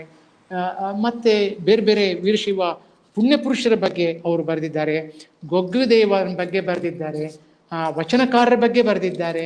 ಮತ್ತೆ ವಿಜಾಪುರದ ರೇವಣಸಿದ್ಧ ಮತ್ತು ರೇವಣೇಶ್ವರ ಬಗ್ಗೆ ಅವ್ರ ಲೇಖನ ಇದೆ. ಲಿಂಗದೇವರ ಬಗ್ಗೆ ಇದೆ, ಪ್ರಭುಲಿಂಗ ದೇವರ ಬಗ್ಗೆ ಇದೆ. ಈ ಎಲ್ಲ ಶಾಸನಗಳ ಒಂದು ವೀರಶೈವ ಶಾಸನಗಳನ್ನು ಗಮನದಲ್ಲಿಟ್ಕೊಂಡು ದಾನಮನ ಗುದ್ನಾಪುರದ ಬಗ್ಗೆ ಒಂದು ಲೇಖನ ಇದೆ. ಶಿವಾನುಭವ ಮತ್ತು ಜಗದ್ಗುರುಗಳ ಬಗ್ಗೆ ಲೇಖನ ಇದೆ. ಕರ್ನಾಟಕ ವಿಶ್ವವಿದ್ಯಾಲಯದ ಜರ್ನಲಲ್ಲಿ ಮೈಲಾರಲಿಂಗದ ಬಗ್ಗೆ ಅವರು ಬರೆದ ಒಂದು ಲೇಖನ, ಮೈಲಾರಲಿಂಗದ ಪರಂಪರೆ, ಮೈಲಾರಲಿಂಗ ಹೇಗೆ ಬಂತು ಅನ್ನೋದನ್ನು ನಾವಲ್ಲಿ ಕಾಣ್ತೇವೆ. ಇವನ್ನೆಲ್ಲ ನಾವು ಗಮನಿಸಬೇಕಾದಂಥದ್ದು. ಹಾಗೆ ನಾನು ಈಗ PB ದೇಸಾಯರ ಕನ್ನಡ ಸಾಹಿತ್ಯ ಸಂಶೋಧನೆಯ ಬಗ್ಗೆ 4 ಮಾತುಗಳನ್ನು ಹೇಳಬೇಕು.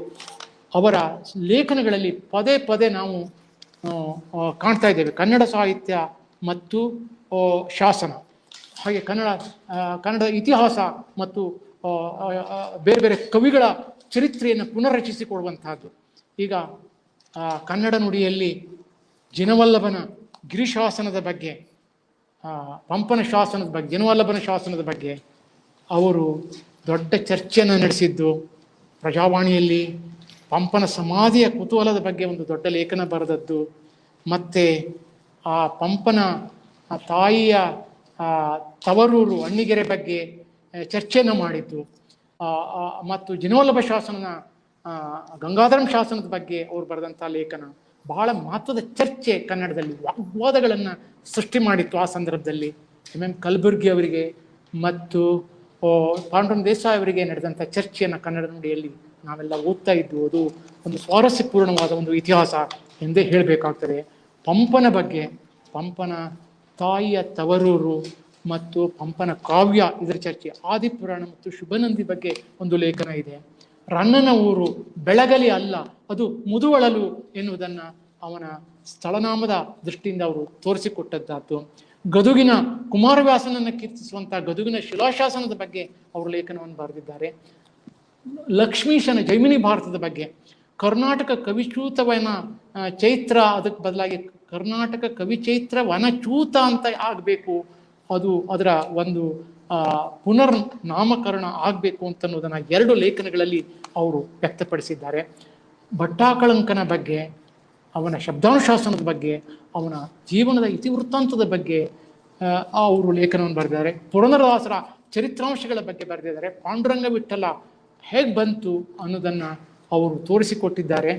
ಮತ್ತು ಜಯತೀರ್ಥರ ಜನ್ಮಸ್ಥಳದ ಬಗ್ಗೆ ಅವರು ಬರೆದಿದ್ದಾರೆ. ಕರ್ನಾಟಕದ ಪ್ರಥಮ ಸ್ವಾತಂತ್ರ್ಯ ಹೋರಾಟಗಾರ ಮತ್ತು ಸ್ವಾತಂತ್ರ್ಯ ವೀರ ಕುಮಾರರಾಮನ ಬಗ್ಗೆ ಅವರು ದೊಡ್ಡ ಲೇಖನವನ್ನು ಅವರು ಬರೆದಿದ್ದಾರೆ. ಇತಿಹಾಸ ದೃಷ್ಟಿಯಿಂದ ಅವನ ಬಗ್ಗೆ ಇರುವಂಥ ಶಾಸನವನ್ನು ಅವರು ಪ್ರಕಟಿಸಿ ಅದಕ್ಕೆ ತೋರಿಸಿಕೊಟ್ಟಿದ್ದಾರೆ. ಹಾಗೆ ಅಪೂರ್ವ ವೀರ ಶಾಸನಗಳ ಬಗ್ಗೆ ಅವರು ಲೇಖನವನ್ನು ಕರ್ನಾಟಕ ಯೂನಿವರ್ಸಿಟಿ ಜರ್ನಲ್ನಲ್ಲಿ ಕೂಡ ಬರೆದಿದ್ದಾರೆ. ಹೀಗೆ ವೀರಶೈವ ಸಂಶೋಧನೆಗೆ ಅವರು ಶಾಸನಗಳನ್ನು ಆಧಾರವಾಗಿಟ್ಟುಕೊಂಡು ಈ ಎಲ್ಲ ಲೇಖನಗಳನ್ನು ಬರೆದಿದ್ದಾರೆ. ಹೀಗಾಗಿ ಇದು ಮಹತ್ವದ್ದಾಗಿ ನನಗೆ ಕಾಣ್ತಾ ಇದೆ. ಇನ್ನು PB ದೇಸಾಯಿ ಅವರದ ಬಹಳ ಇನ್ನೊಂದು ಸಂಶೋಧನೆ ಅಂತಂದರೆ ಅದು ಅವರು ಮಾಡಿದಂಥ ಸ್ಥಳನಾಮಗಳ ಸಂಶೋಧನೆ. ನಾವು ಈ ಸ್ಥಳನಾಮಗಳ ಸಂಶೋಧನೆಯನ್ನು ಇತಿಹಾಸದ ಅಧ್ಯಯನ ಮಾಡ್ತಕ್ಕಂಥವರು ಬಹಳ ಅಗತ್ಯವಾಗಿ ಗಮನಿಸಬೇಕಾದಂಥದ್ದು. ಶಂಭಾ ಜೋಶಿ ಅವರು ಎಡೆಗಳು ಹೇಳಿದ ಕರ್ನಾಟಕದ ಕಥೆ ಎನ್ನುವಂಥ ಗ್ರಂಥವನ್ನು ಅವರು ಪ್ರತ್ಯೇಕವಾಗಿ ಬರೆದು ಸ್ಥಳನಾಮ ಸಂಶೋಧನೆಗೆ ಭಾಷಿಕ ಪ್ರಮಾಣಗಳನ್ನು ಶಂಭಾ ಜೋಶಿಯವರು ಒದಗಿಸಿದ್ದನ್ನು ನಾವು ಕಾಣ್ತೇವೆ. ಹಾಗೆ ಪಾಂಡುರಂಗ ದೇಸಾಯಿ ಅವರು ಸ್ಥಳನಾಮಗಳ ಸಂಶೋಧನೆ ಆಗಲೇಬೇಕಾದದ್ದಿದೆ.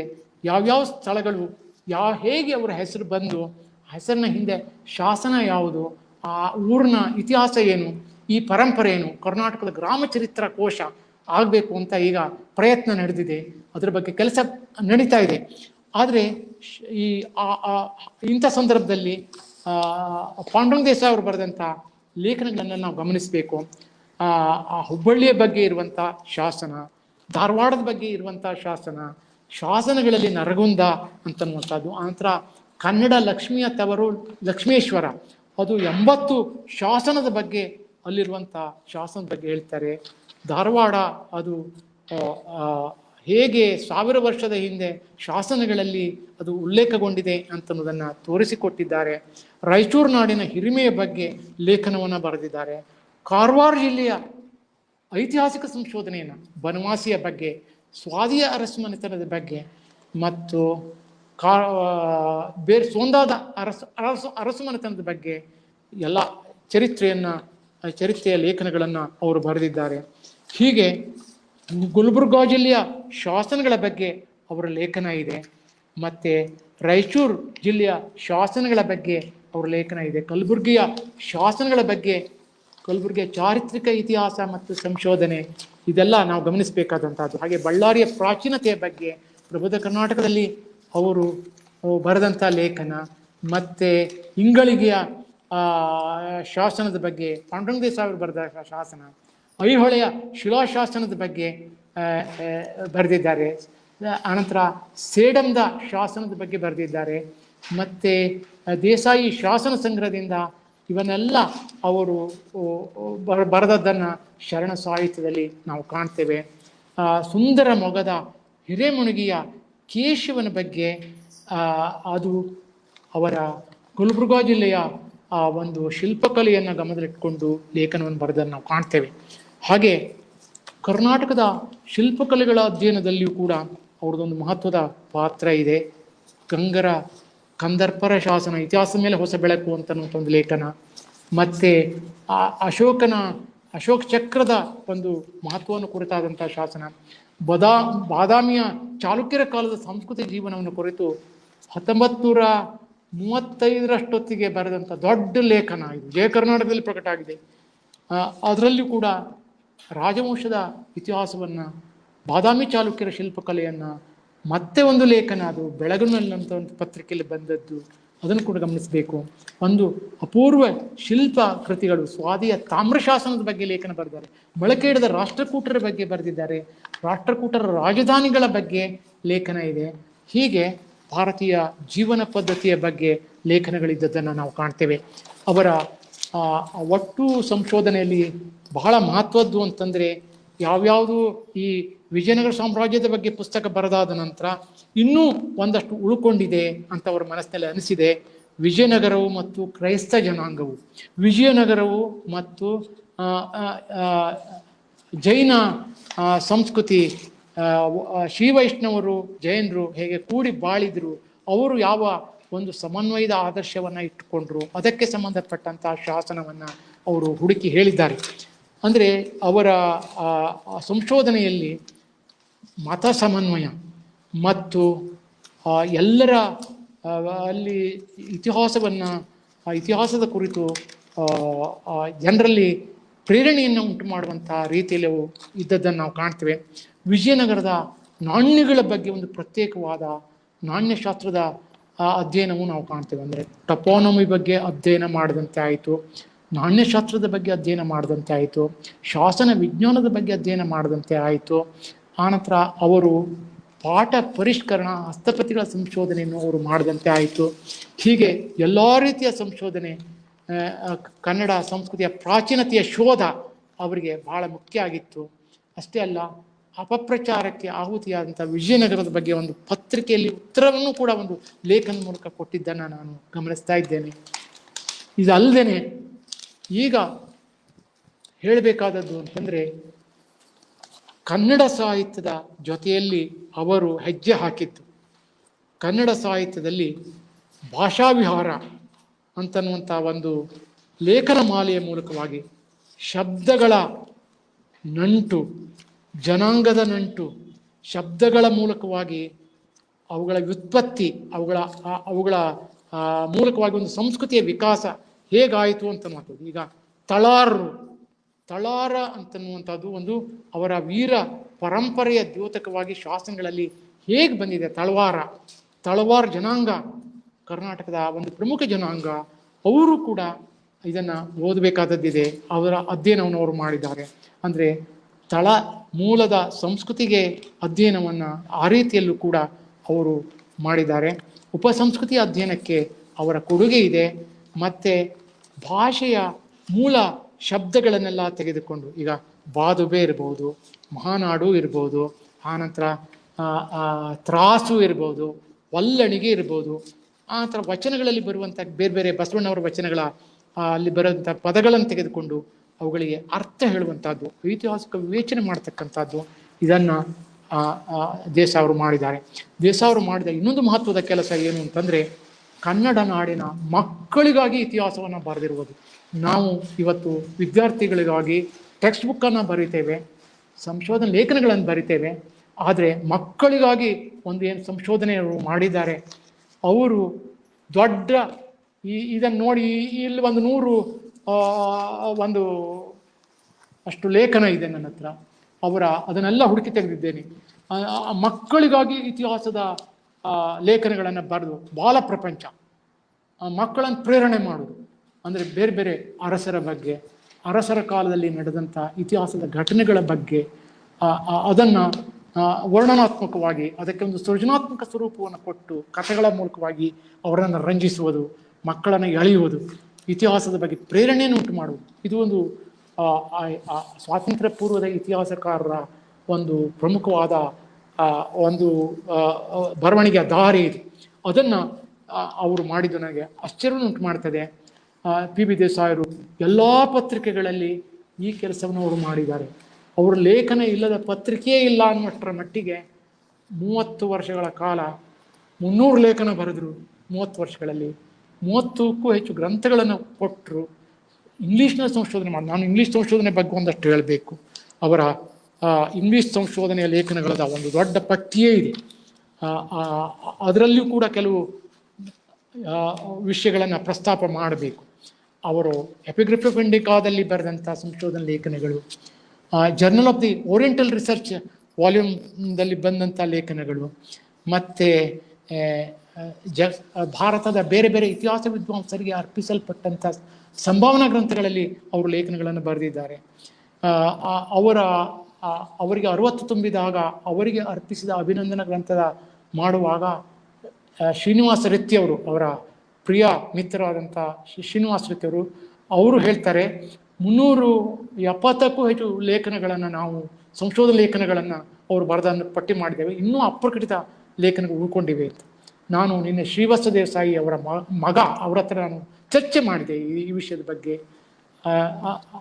ಅಂದರೆ ನಮ್ಮ ತಂದೆ ಇಷ್ಟೆಲ್ಲ ಕೆಲಸವನ್ನು ಹೇಗೆ ಮಾಡಿದ್ರು, ನಮಗೆ ಒಂದು ಶಿಸ್ತನ್ನು ಕಲಿಸಿಕೊಟ್ರು. ನಾವು ಇವತ್ತು ಇಷ್ಟೆಲ್ಲ ಬೆಳಿಲಿಕ್ಕೆ ಸಂಶೋಧನೆ ಶಿಸ್ತು, ವಿಚಿಕ್ಷಕ ಮನಸ್ಸನ್ನು ನಮಗೆ ಒದಗಿಸಿಕೊಟ್ಟಂಥ ಕೆಲಸವನ್ನು ನಮ್ಮ ತಂದೆ ನಮಗೆ ಕಲಿಸಿದ್ರು. ಸಾಲಿ ರಾಮಚಂದ್ರ ಕಲಿಸಿದ್ರು ಅಂತ ಅವ್ರು ಹೇಳಿದರು. ಅಂದರೆ ಕರ್ನಾಟಕ ಸಂಸ್ಕೃತಿಯ ಶೋಧದಲ್ಲಿ ಪಾಂಡುರಂಗ ದೇಸಾಯಿ ಅವರು ತಮ್ಮನ್ನು ಸಂಪೂರ್ಣವಾಗಿ ತೊಡಗಿಸಿಕೊಂಡಂಥವರು. ಕರ್ನಾಟಕ ಇತಿಹಾಸಕ್ಕೆ ಸಂಬಂಧಪಟ್ಟಂತೆ ಇಂಗ್ಲೀಷ್ನಲ್ಲಿ ಅವರು ಬರೆದಂಥ ಲೇಖನಗಳೆಲ್ಲ ಏನಿವೆ, ಅದು journal of the Karnataka university ವಾಲ್ಯೂಮ್ನಲ್ಲಿ ಬಂದಂಥ ಒಂದು 30 ಲೇಖನಗಳಿರ್ಬೋದು. ಅಲ್ಲೂ ಕೂಡ ಗೋವಾ ಮತ್ತು ಕರ್ನಾಟಕ ಸಂಬಂಧಪಟ್ಟಂತೆ ಬರ್ತದೆ. ಆರ್ಕಿಯಾಲಜಿಕಲ್ ಡಿಸ್ಕವರಿ ಬಗ್ಗೆ ಬರೆದಿದ್ದಾರೆ, ಗೋವಾ ಇನ್ಸ್ಕ್ರಿಪ್ಷನ್ಸ್ ಬಗ್ಗೆ ಬರೆದಿದ್ದಾರೆ.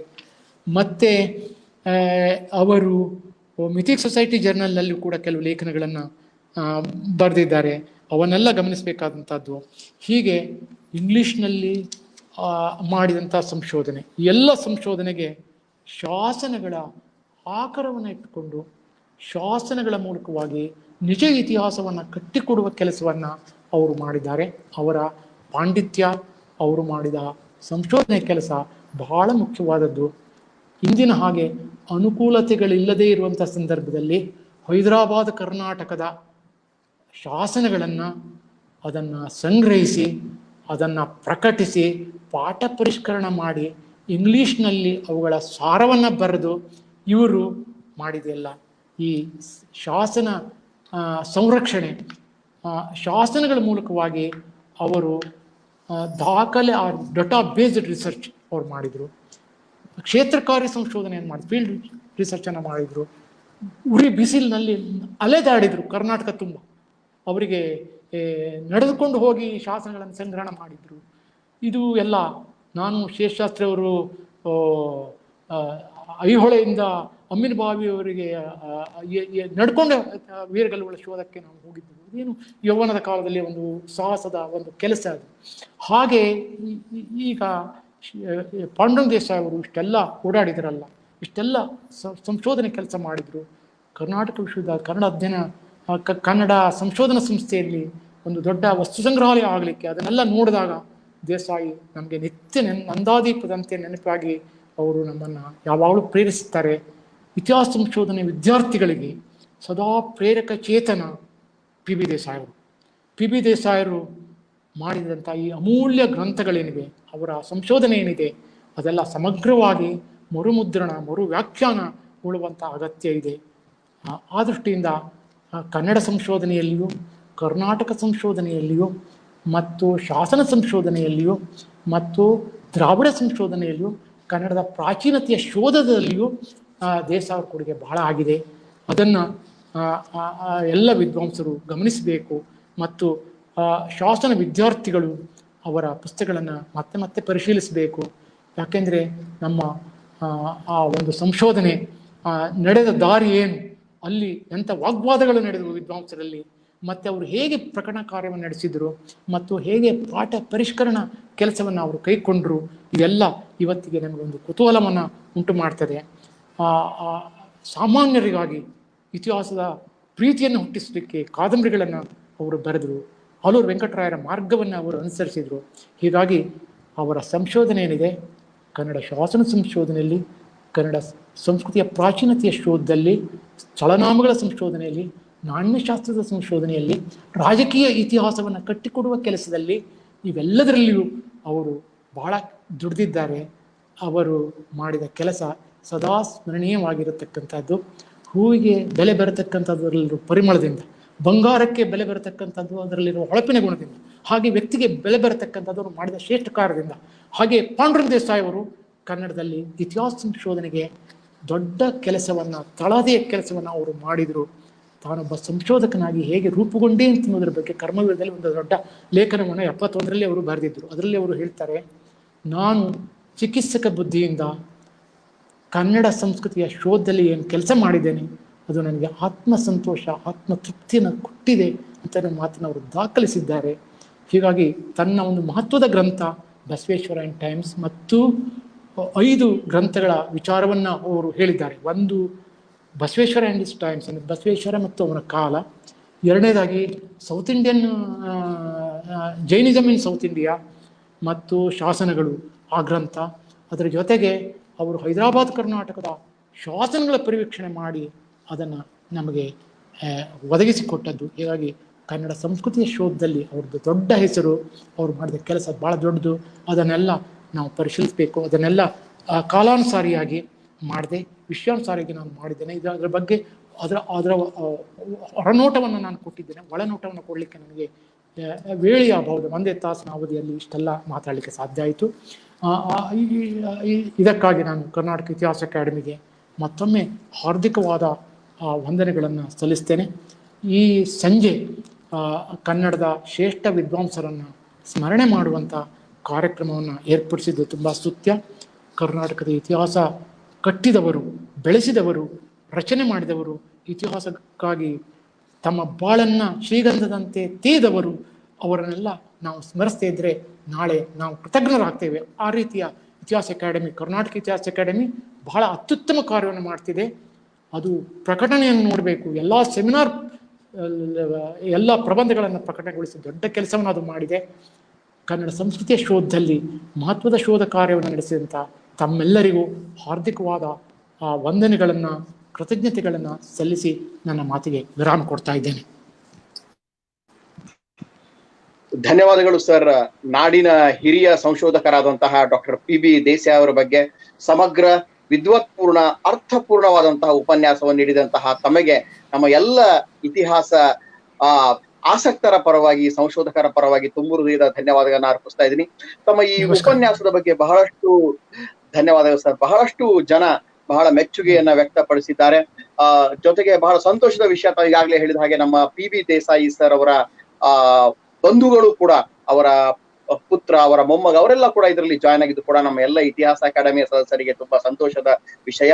ಜೊತೆಗೇನೆ ಹಲವಾರು ಜನ ಈ ತಮ್ಮ ಉಪನ್ಯಾಸದ ಬಗ್ಗೆ ನಂದು ದೇಸಾಯಿ ಅವರು, ಸರೋಜಾಮುಖಿ ದೇಸಾಯಿ, ಶ್ರೀವತ್ಸ ದೇಸಾಯಿ, ಸರೋಜಿನಿ ಪಡಸಲ್ಗಿ ಅವರು, GN ಉಪಾಧ್ಯಾಯ, ಡಾಕ್ಟರ್ ಪೂರ್ಣಿಮಾ ಶೆಟ್ಟಿ, ಮಲ್ಲಿಕಾರ್ಜುನ್ ಶೆಟ್ಟಿ, ನಳಿನಿ ಪ್ರಸಾದ್, ಉಷಾರಾಣಿ, ಆನಂದ್ ಜೋರಾಪುರ್, ಮಹೇಶ್, ಇವರೆಲ್ಲ ಬಹಳ ಮಾಹಿತಿಪೂರ್ಣ, ಅರ್ಥಪೂರ್ಣ ಮತ್ತು ಸಮಗ್ರವಾದಂತಹ ಉಪನ್ಯಾಸವನ್ನ ತಾವು ನೀಡಿದ್ದೀರಿ. ತಮ್ಗೆ ಈ ಎಲ್ಲ ನಮ್ಮ ಆಸಕ್ತ ವೀಕ್ಷಕರ ಪರವಾಗಿ ತಮ್ಗೆ ನಾನು ಮತ್ತೊಮ್ಮೆ ಧನ್ಯವಾದ ಅರ್ಪಿಸ್ತಾ ಇದ್ದೀನಿ. ಈಗ ಕೆಲವೊಂದು ಪ್ರಶ್ನೆಗಳಿವೆ ಹೆಗಡೆ ಸರ್, ತಾವು ದಯವಿಟ್ಟು ಇದಕ್ಕೆ ಸಂವಾದದಲ್ಲಿ ಪಾಲ್ಗೊಳ್ಬೇಕು, ಉತ್ತರ ಕೊಡಬೇಕು ಅಂತ. ನಾನು ಒಂದೊಂದೇ ಪ್ರಶ್ನೆಗಳನ್ನ ಮುಂದೆ ಇಡ್ತಾ ಹೋಗ್ತೀನಿ. ಸರ್, ಮೊದಲೇದು ಡಾಕ್ಟರ್ PB ದೇಸಾಯಿ ಅವರ ಐತಿಹಾಸಿಕ ಕಾದಂಬರಿಗಳು ಈಗ ಲಭ್ಯವೇ? ಇದ್ರೆ ಅವು ಎಲ್ಲಿ ಅಂತ ತಿಳಿಸ್ತೀರಾ ಅಂತ ಸರೋಜಿನಿ ಪಡಸಲ್ಗಿ ಅವರ ಒಂದು ಪ್ರಶ್ನೆ. ಇಲ್ಲ, ಅವರ ಜಯಗೋದಾವರಿ ಮತ್ತು ಕುಂತಲೇಶ್ವರ ಎನ್ನುವ ಕಾದಂಬರಿ ಅದು 4 ಮುದ್ರಣಗಳನ್ನ ಕಂಡಿತ್ತು. ಈಗ ಅದು ಮುದ್ರಣ ಇಲ್ಲ. ಈಗ ಎಲ್ಲಾ ಪ್ರತಿಗಳು ತೀರು ಹೋಗಿವೆ. ಅವೆಲ್ಲ ಪುನರ್ಮುದ್ರಣಗೊಳ್ಳಬೇಕು. ಆ ಪುನರ್ಮುದ್ರಣವನ್ನ ಕನ್ನಡ ನಾಡಿನ ಪ್ರಸಿದ್ಧ ಪ್ರಕಾಶನ ಸಂಸ್ಥೆಗಳು ಮಾಡುವಂತೆ ಇದೆ. ಈಗ ಅದನ್ನು ಎತ್ತಿಕೊಳ್ಬೇಕು. ಯಾಕೆಂದ್ರೆ ಕನ್ನಡ ಐತಿಹಾಸಿಕ ಕಾದಂಬರಿಗಳನ್ನ ಮತ್ತೆ ಮರುಮುದ್ರಣಗೊಳಿಸುವ ಮೂಲಕವಾಗಿ ಕರ್ನಾಟಕದ ಇತಿಹಾಸಕ್ಕೆ, ಕರ್ನಾಟಕದ ಚರಿತ್ರೆಗೆ ಹೊಸ ಆಯಾಮವನ್ನ ಒದಗಿಸುವಂತ ಕೆಲಸವನ್ನ ನಮ್ಮ ಪ್ರಕಾಶನ ಸಂಸ್ಥೆಗಳನ್ನು ಎತ್ತಿಕೊಳ್ಬೇಕು. ಕೇವಲ ಸಾಮಾಜಿಕ ಕಾದಂಬರಿಗಳನ್ನ ಪ್ರಕಟ ಮಾಡ್ತಾ ಇವೆ, ಹಾಗೆ ಐತಿಹಾಸಿಕ ಕಾದಂಬರಿಗಳು ಮಾಡಬೇಕು. ಹಾಗೆ ದೇಸಾರ್ ಕೃತಿಗಳು ಕೂಡ ಮರುಮುದ್ರಣಗೊಳಿಸಲು ಸಿಗ್ತಾ ಇಲ್ಲ. ಈಗ ಇದು ಪಬ್ಲಿಕೇಶನ್ ಯಾವ್ದು ಮಾಡಿದ್ರು ಸರ್? ಅವರ ಕಾದಂಬರಿಗಳನ್ನ ಪಬ್ಲಿಕೇಶನ್ ಮಾಡಿದ್ ಯಾರು ಸರ್? ಅವರ ಕಾದಂಬರಿ ಜಯಗೋದಾವರಿಯನ್ನ ಮದಗಜ ಕಮಲ ಅಂತ ಮನೋಹರ್ ಅಂತ ಭಂಡಾರದವರು ಮಾಡಿದ್ರು. ಅದು ಕಥಾ ಸಂಕಲನ. ಹಾಗೆ ಕುಂತಲೇಶ್ವರ 6ನೇ ವಿಕ್ರಮಾದಿತ್ಯನ ಕುರಿತಾಗಿದ್ದಲ್ಲ, ಕಲ್ಯಾಣ ಕೇಸರಿ, ತ್ರಿಭುವನ ಮಲ್ಲನ ಬಗ್ಗೆ IBH ಪ್ರಕಾಶ್ ಅಂತವರು ಮಾಡಿದ್ದಾರೆ. ಬನವಾಸಿ ಕಾದಂಬರಿ ಬಗ್ಗೆ IBH ಪ್ರಕಾಶ್ ಅಂತವರು ಮಾಡಿದ್ದಾರೆ. ಆನಂತರ ರಾಷ್ಟ್ರವೀರ ಬಲ್ಲಾಳನ ಬಗ್ಗೆ IBH ಪ್ರಕಾಶ್ ಅಂತವರು ಮಾಡಿದ್ದಾರೆ. ಕುಂತಲೇಶ್ವರ ಬಗ್ಗೆ ಆನಂದ ಪಬ್ಲಿಕೇಶನ್ ಸ್ಟೇಷನ್ ರೋಡ್ ಧಾರವಾಡದವರು ಮಾಡಿದ್ದಾರೆ.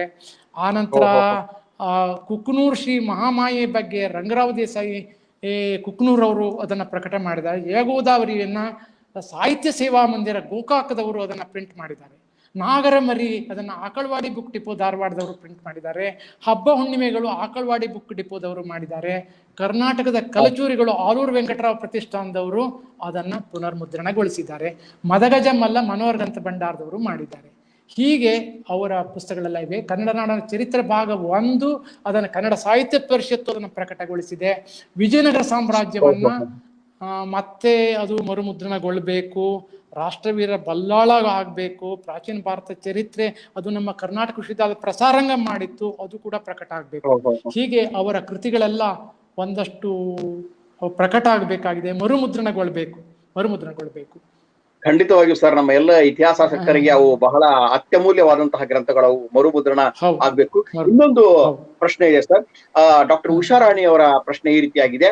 ಇತಿಹಾಸ ಮತ್ತು ಸಾಹಿತ್ಯ ಶೋಧಕರಾದ ಶ್ರೀಯುತ ದೇಸಾಯಿ ಅವರ ವಿಜಯನಗರ ಸಾಮ್ರಾಜ್ಯ ಕೃತಿ ಮತ್ತು ಮಿಂಚಿದ ಮಹಿಳೆಯರು 1938 ಈ ಗ್ರಂಥ ಮರುಮುದ್ರಣ ಹೊಂದಲು ವಿವರ ನೀಡುವಿರಾ ಅಂತ ಕೇಳಿದ್ದಾರೆ ಅವರು. ಬಹುಶಃ ತಾವು ಈಗಾಗಲೇ ಹೇಳಿದಿರಿ ಮರುಮುದ್ರಣ ಆಗಿಲ್ಲ.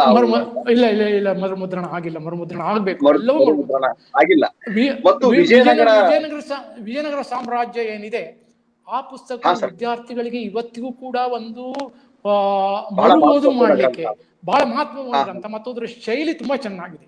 ಅದರಲ್ಲೂ ವಿದ್ಯಾರ್ಥಿಗಳ ವಯಸ್ಸಿಗೆ ಅದು 20-22 ವರ್ಷದ ಒಬ್ಬ ವಿದ್ಯಾರ್ಥಿ ಕರ್ನಾಟಕದ ಒಂದು ಚರಿತ್ರೆಯನ್ನು ತಿಳ್ಕೊಳ್ಬೇಕು ಅಂತ ಅವನಿಗೆ ಅವರು ಅದನ್ನು ಓದಲೇಬೇಕು. ಹಾಗೆ ಕರ್ನಾಟಕದ ಇತಿಹಾಸದ ಬಗ್ಗೆ ಅವರು ಬರೆದ ಒಂದು ಪಠ್ಯ ಪುಸ್ತಕ ಏನಿದೆ ಅದು ಮರುಮುದ್ರಣಗೊಳ್ಬೇಕು. ಇದನ್ನೆಲ್ಲ ಸಪ್ನಾ ಬುಕ್ಸ್ ಅವರು ಎಲ್ಲಾ ಬೆಂಗಳೂರಿನ ಪ್ರಸಿದ್ಧ ಪುಸ್ತಕ ಸಂಸ್ಥೆಗಳು ಯಾಕೆ ಅವರು ಮಾಡಬಹುದು, ಇದನ್ನೆಲ್ಲ ಮಾಡ್ಬೇಕಾದ ಕೆಲಸ ಇದು. ಯಾಕೆ ಅವರು ಹಿಂದೆ ಸರಿದಿದ್ದಾರೆ ಗೊತ್ತಾಗ್ತಲ್ಲ. ಅವ್ರ ಗಮನಕ್ಕೆ ನಾ ತರ್ತೇನೆ, ನಾನು ಇವುಗಳನ್ನೆಲ್ಲ ತರ್ತೇನೆ, ಅದನ್ನ ಬಿಡಲ್ಲ, ಬೆನ್ನತ್ತೇನೆ. ಹೌದೌದು ನೋಡಿ ಸರ್, ಈಗ ಬಸವೇಶ್ವರ ಅಂಡ್ ಟೈಮ್ಸ್ ತೋಂಟದಾರ್ಯ ಮಠದವರು ಕಲಬುರಗಿ ಸಂಸ್ಥೆಯವರು ಮಾಡಿದ್ರು, ನಮ್ಗೆಲ್ಲ ಓದ್ಲಿಕ್ಕೆ ಅವಕಾಶ ಆಯ್ತು ಬಸವೇಶ್ವರ ಮಠ ಅವರ ಕಾಲ. ಅದೇ ರೀತಿ ಈಗ ಐತಿಹಾಸಿಕ ಕಾದಂಬರಿಗಳು, ಉಳಿದ ಕೃತಿಗಳು ಕೂಡ ಅವು ಮರುಮುದ್ರಣಗೊಂಡ್ರೆ ನಮಗೆಲ್ಲ ಓದ್ಲಿಕ್ಕೆ ತುಂಬಾ ಒಳ್ಳೆ ಇದಾಗುತ್ತೆ ಸರ್. ಮಲ್ಲಿಕಾರ್ಜುನ್ ಶೆಟ್ಟಿ ಅವರು ಕೂಡ ಒಂದು ಪ್ರಶ್ನೆ ಕೇಳಿದ್ದಾರೆ. ಅವರ ಪುಸ್ತಕಗಳ ಲಭ್ಯತೆ ಬಗ್ಗೆ ಮಾಹಿತಿ ನೀಡಿ ಅಂತ ಈಗಾಗಲೇ ನೀವು ಹೇಳಿದ್ರಿ ಅದ್ರ ಬಗ್ಗೆ. ಹೌದು, ಹೌದು, ಇನ್ನು ಹೌದು. ಮತ್ತೊಂದು ಪ್ರಶ್ನೆ ಅಲ್ಲ ಇದೆ. ಅಲ್ಲ ನಳಿನಿ ಪ್ರಸಾದ್ ಅವರು. ಈಗ ಪುಸ್ತಕ ಅವ್ರದ್ದು ಸಿಗುದು ಅಂದ್ರೆ ಬಸವೇಶ್ವರ ಅಂಡ್ ಟೈಮ್ಸ್ ಮತ್ತು ಬಸವೇಶ್ವರ ಮತ್ತು ಅವನ ಕಾಲ, ಇದು ತೋಂಟದಾರ್ಯ ಮಠಕ್ಕೆ ಅವರು ಕಾಂಟ್ಯಾಕ್ಟ್ ಮಾಡ್ಲಿ, ಗದುಗಿನ ತೋಂಟದಾರ್ಯ ಮಠಕ್ಕೆ ಕಾಂಟ್ಯಾಕ್ಟ್ ಮಾಡಿದ್ರೆ ಅವ್ರು ಸಿಗ್ತದೆ, ಅಲ್ಲಿ ಸಿಗ್ತದೆ, ಎಲ್ಲರಿಗೂ ಸಿಗ್ತದೆ, ಎಲ್ಲರೂ ಸಿಗ್ತದೆ. ಅವ್ರಿಗೆ ಎಷ್ಟು ಪ್ರತಿ ಬೇಕಾದ್ರೂ ಕೊಡ್ತೇವೆ, 5,000 ಪ್ರತಿಗಳನ್ನು ನಾವು ಎಲ್ಲರಿಗೂ ಕೊಡ್ತೇವೆ ಅಂತ ಹೇಳಿದ್ದಾರೆ. ಹೌದಾ? Yes sir. ಸರ್ ಇನ್ನೊಂದು ಪ್ರಶ್ನೆ ಇದೆ, ನಳಿನಿ ಪ್ರಸಾದ್ ಅವ್ರ ಒಂದು ಪ್ರಶ್ನೆ ಇದೆ. ಈ ಸಮಗ್ರ ಸಂಶೋಧನಾ ಲೇಖನಗಳ ಸಂಗ್ರಹ, ಈಗ ಪುಸ್ತಕದ ಬಗ್ಗೆ ಆಯ್ತು, ಸುಮಾರು 400ಕ್ಕೂ ಹೆಚ್ಚು ಸಂಶೋಧನಾ ಲೇಖನಗಳಿವೆ ದೇಸಾಯಿ ಸರ್ ಅವರು. ಅದು ಏನಾದ್ರು ಈಗ ಲಭ್ಯ ಇದೆಯಾ? ಲೇಖನಗಳ ಸಂಗ್ರಹ, ಸಮಗ್ರ ಲೇಖನಗಳ ಸಂಗ್ರಹವನ್ನೆಲ್ಲ ಮಾಡಬೇಕು, ಅದರ ಪ್ರಯತ್ನ ನಡೆಸಿದ್ದೇನೆ. ಅದು ಅದು ಅದು ಅದು ಸ್ವಲ್ಪ ದಿನಗಳಲ್ಲಿ ಅದು ಗೊತ್ತಾಗ್ತದೆ. ಅದರೆಲ್ಲ ಅದ್ರ ವರ್ಗೀಕರಣ ಮಾಡ್ತಾ ಇದ್ದೇನೆ. ಅದ್ರದ್ದೆಲ್ಲ ಅಂದ್ರೆ ಅದು ಕೆಲವು ಸಮಸ್ಯೆಗಳಿವೆ, ಅಂದ್ರೆ ಅದನ್ನ ಕಾಲಾನುಸಾರಿಯಾಗಿ ಮಾಡಬೇಕು, ಅದನ್ನ ವಿಷಯಾನುಸಾರವಾಗಿ ವರ್ಗೀಕರಣ ಮಾಡುವ ಕೆಲಸ ಈಗ ಕೈಗೆತ್ತಿಕೊಂಡಿದ್ದೇನೆ. ಅದನ್ನ ಮಾಡ್ತಾ ಇದ್ದೇನೆ. ನನ್ನ ಕೈಲಿ ಆದ ಪ್ರಯತ್ನ ನಾನು ನಡೆಸಿದ್ದೇನೆ.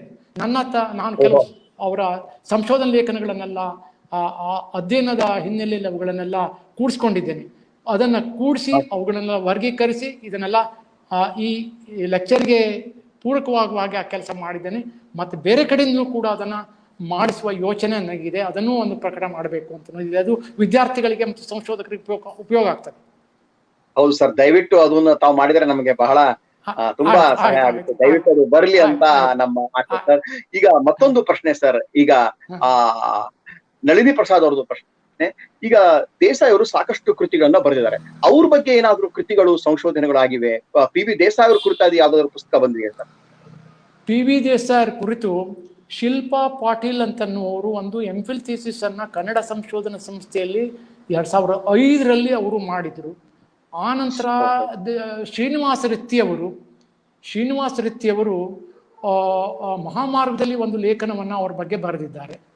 ಆನಂತರ PV ದೇಸಾಯಿ ಅವ್ರ ಬಗ್ಗೆ ಬೇರೆ ಬೇರೆ ಒಂದು 4-5 ಲೇಖನಗಳು ಬಂದಿವೆ.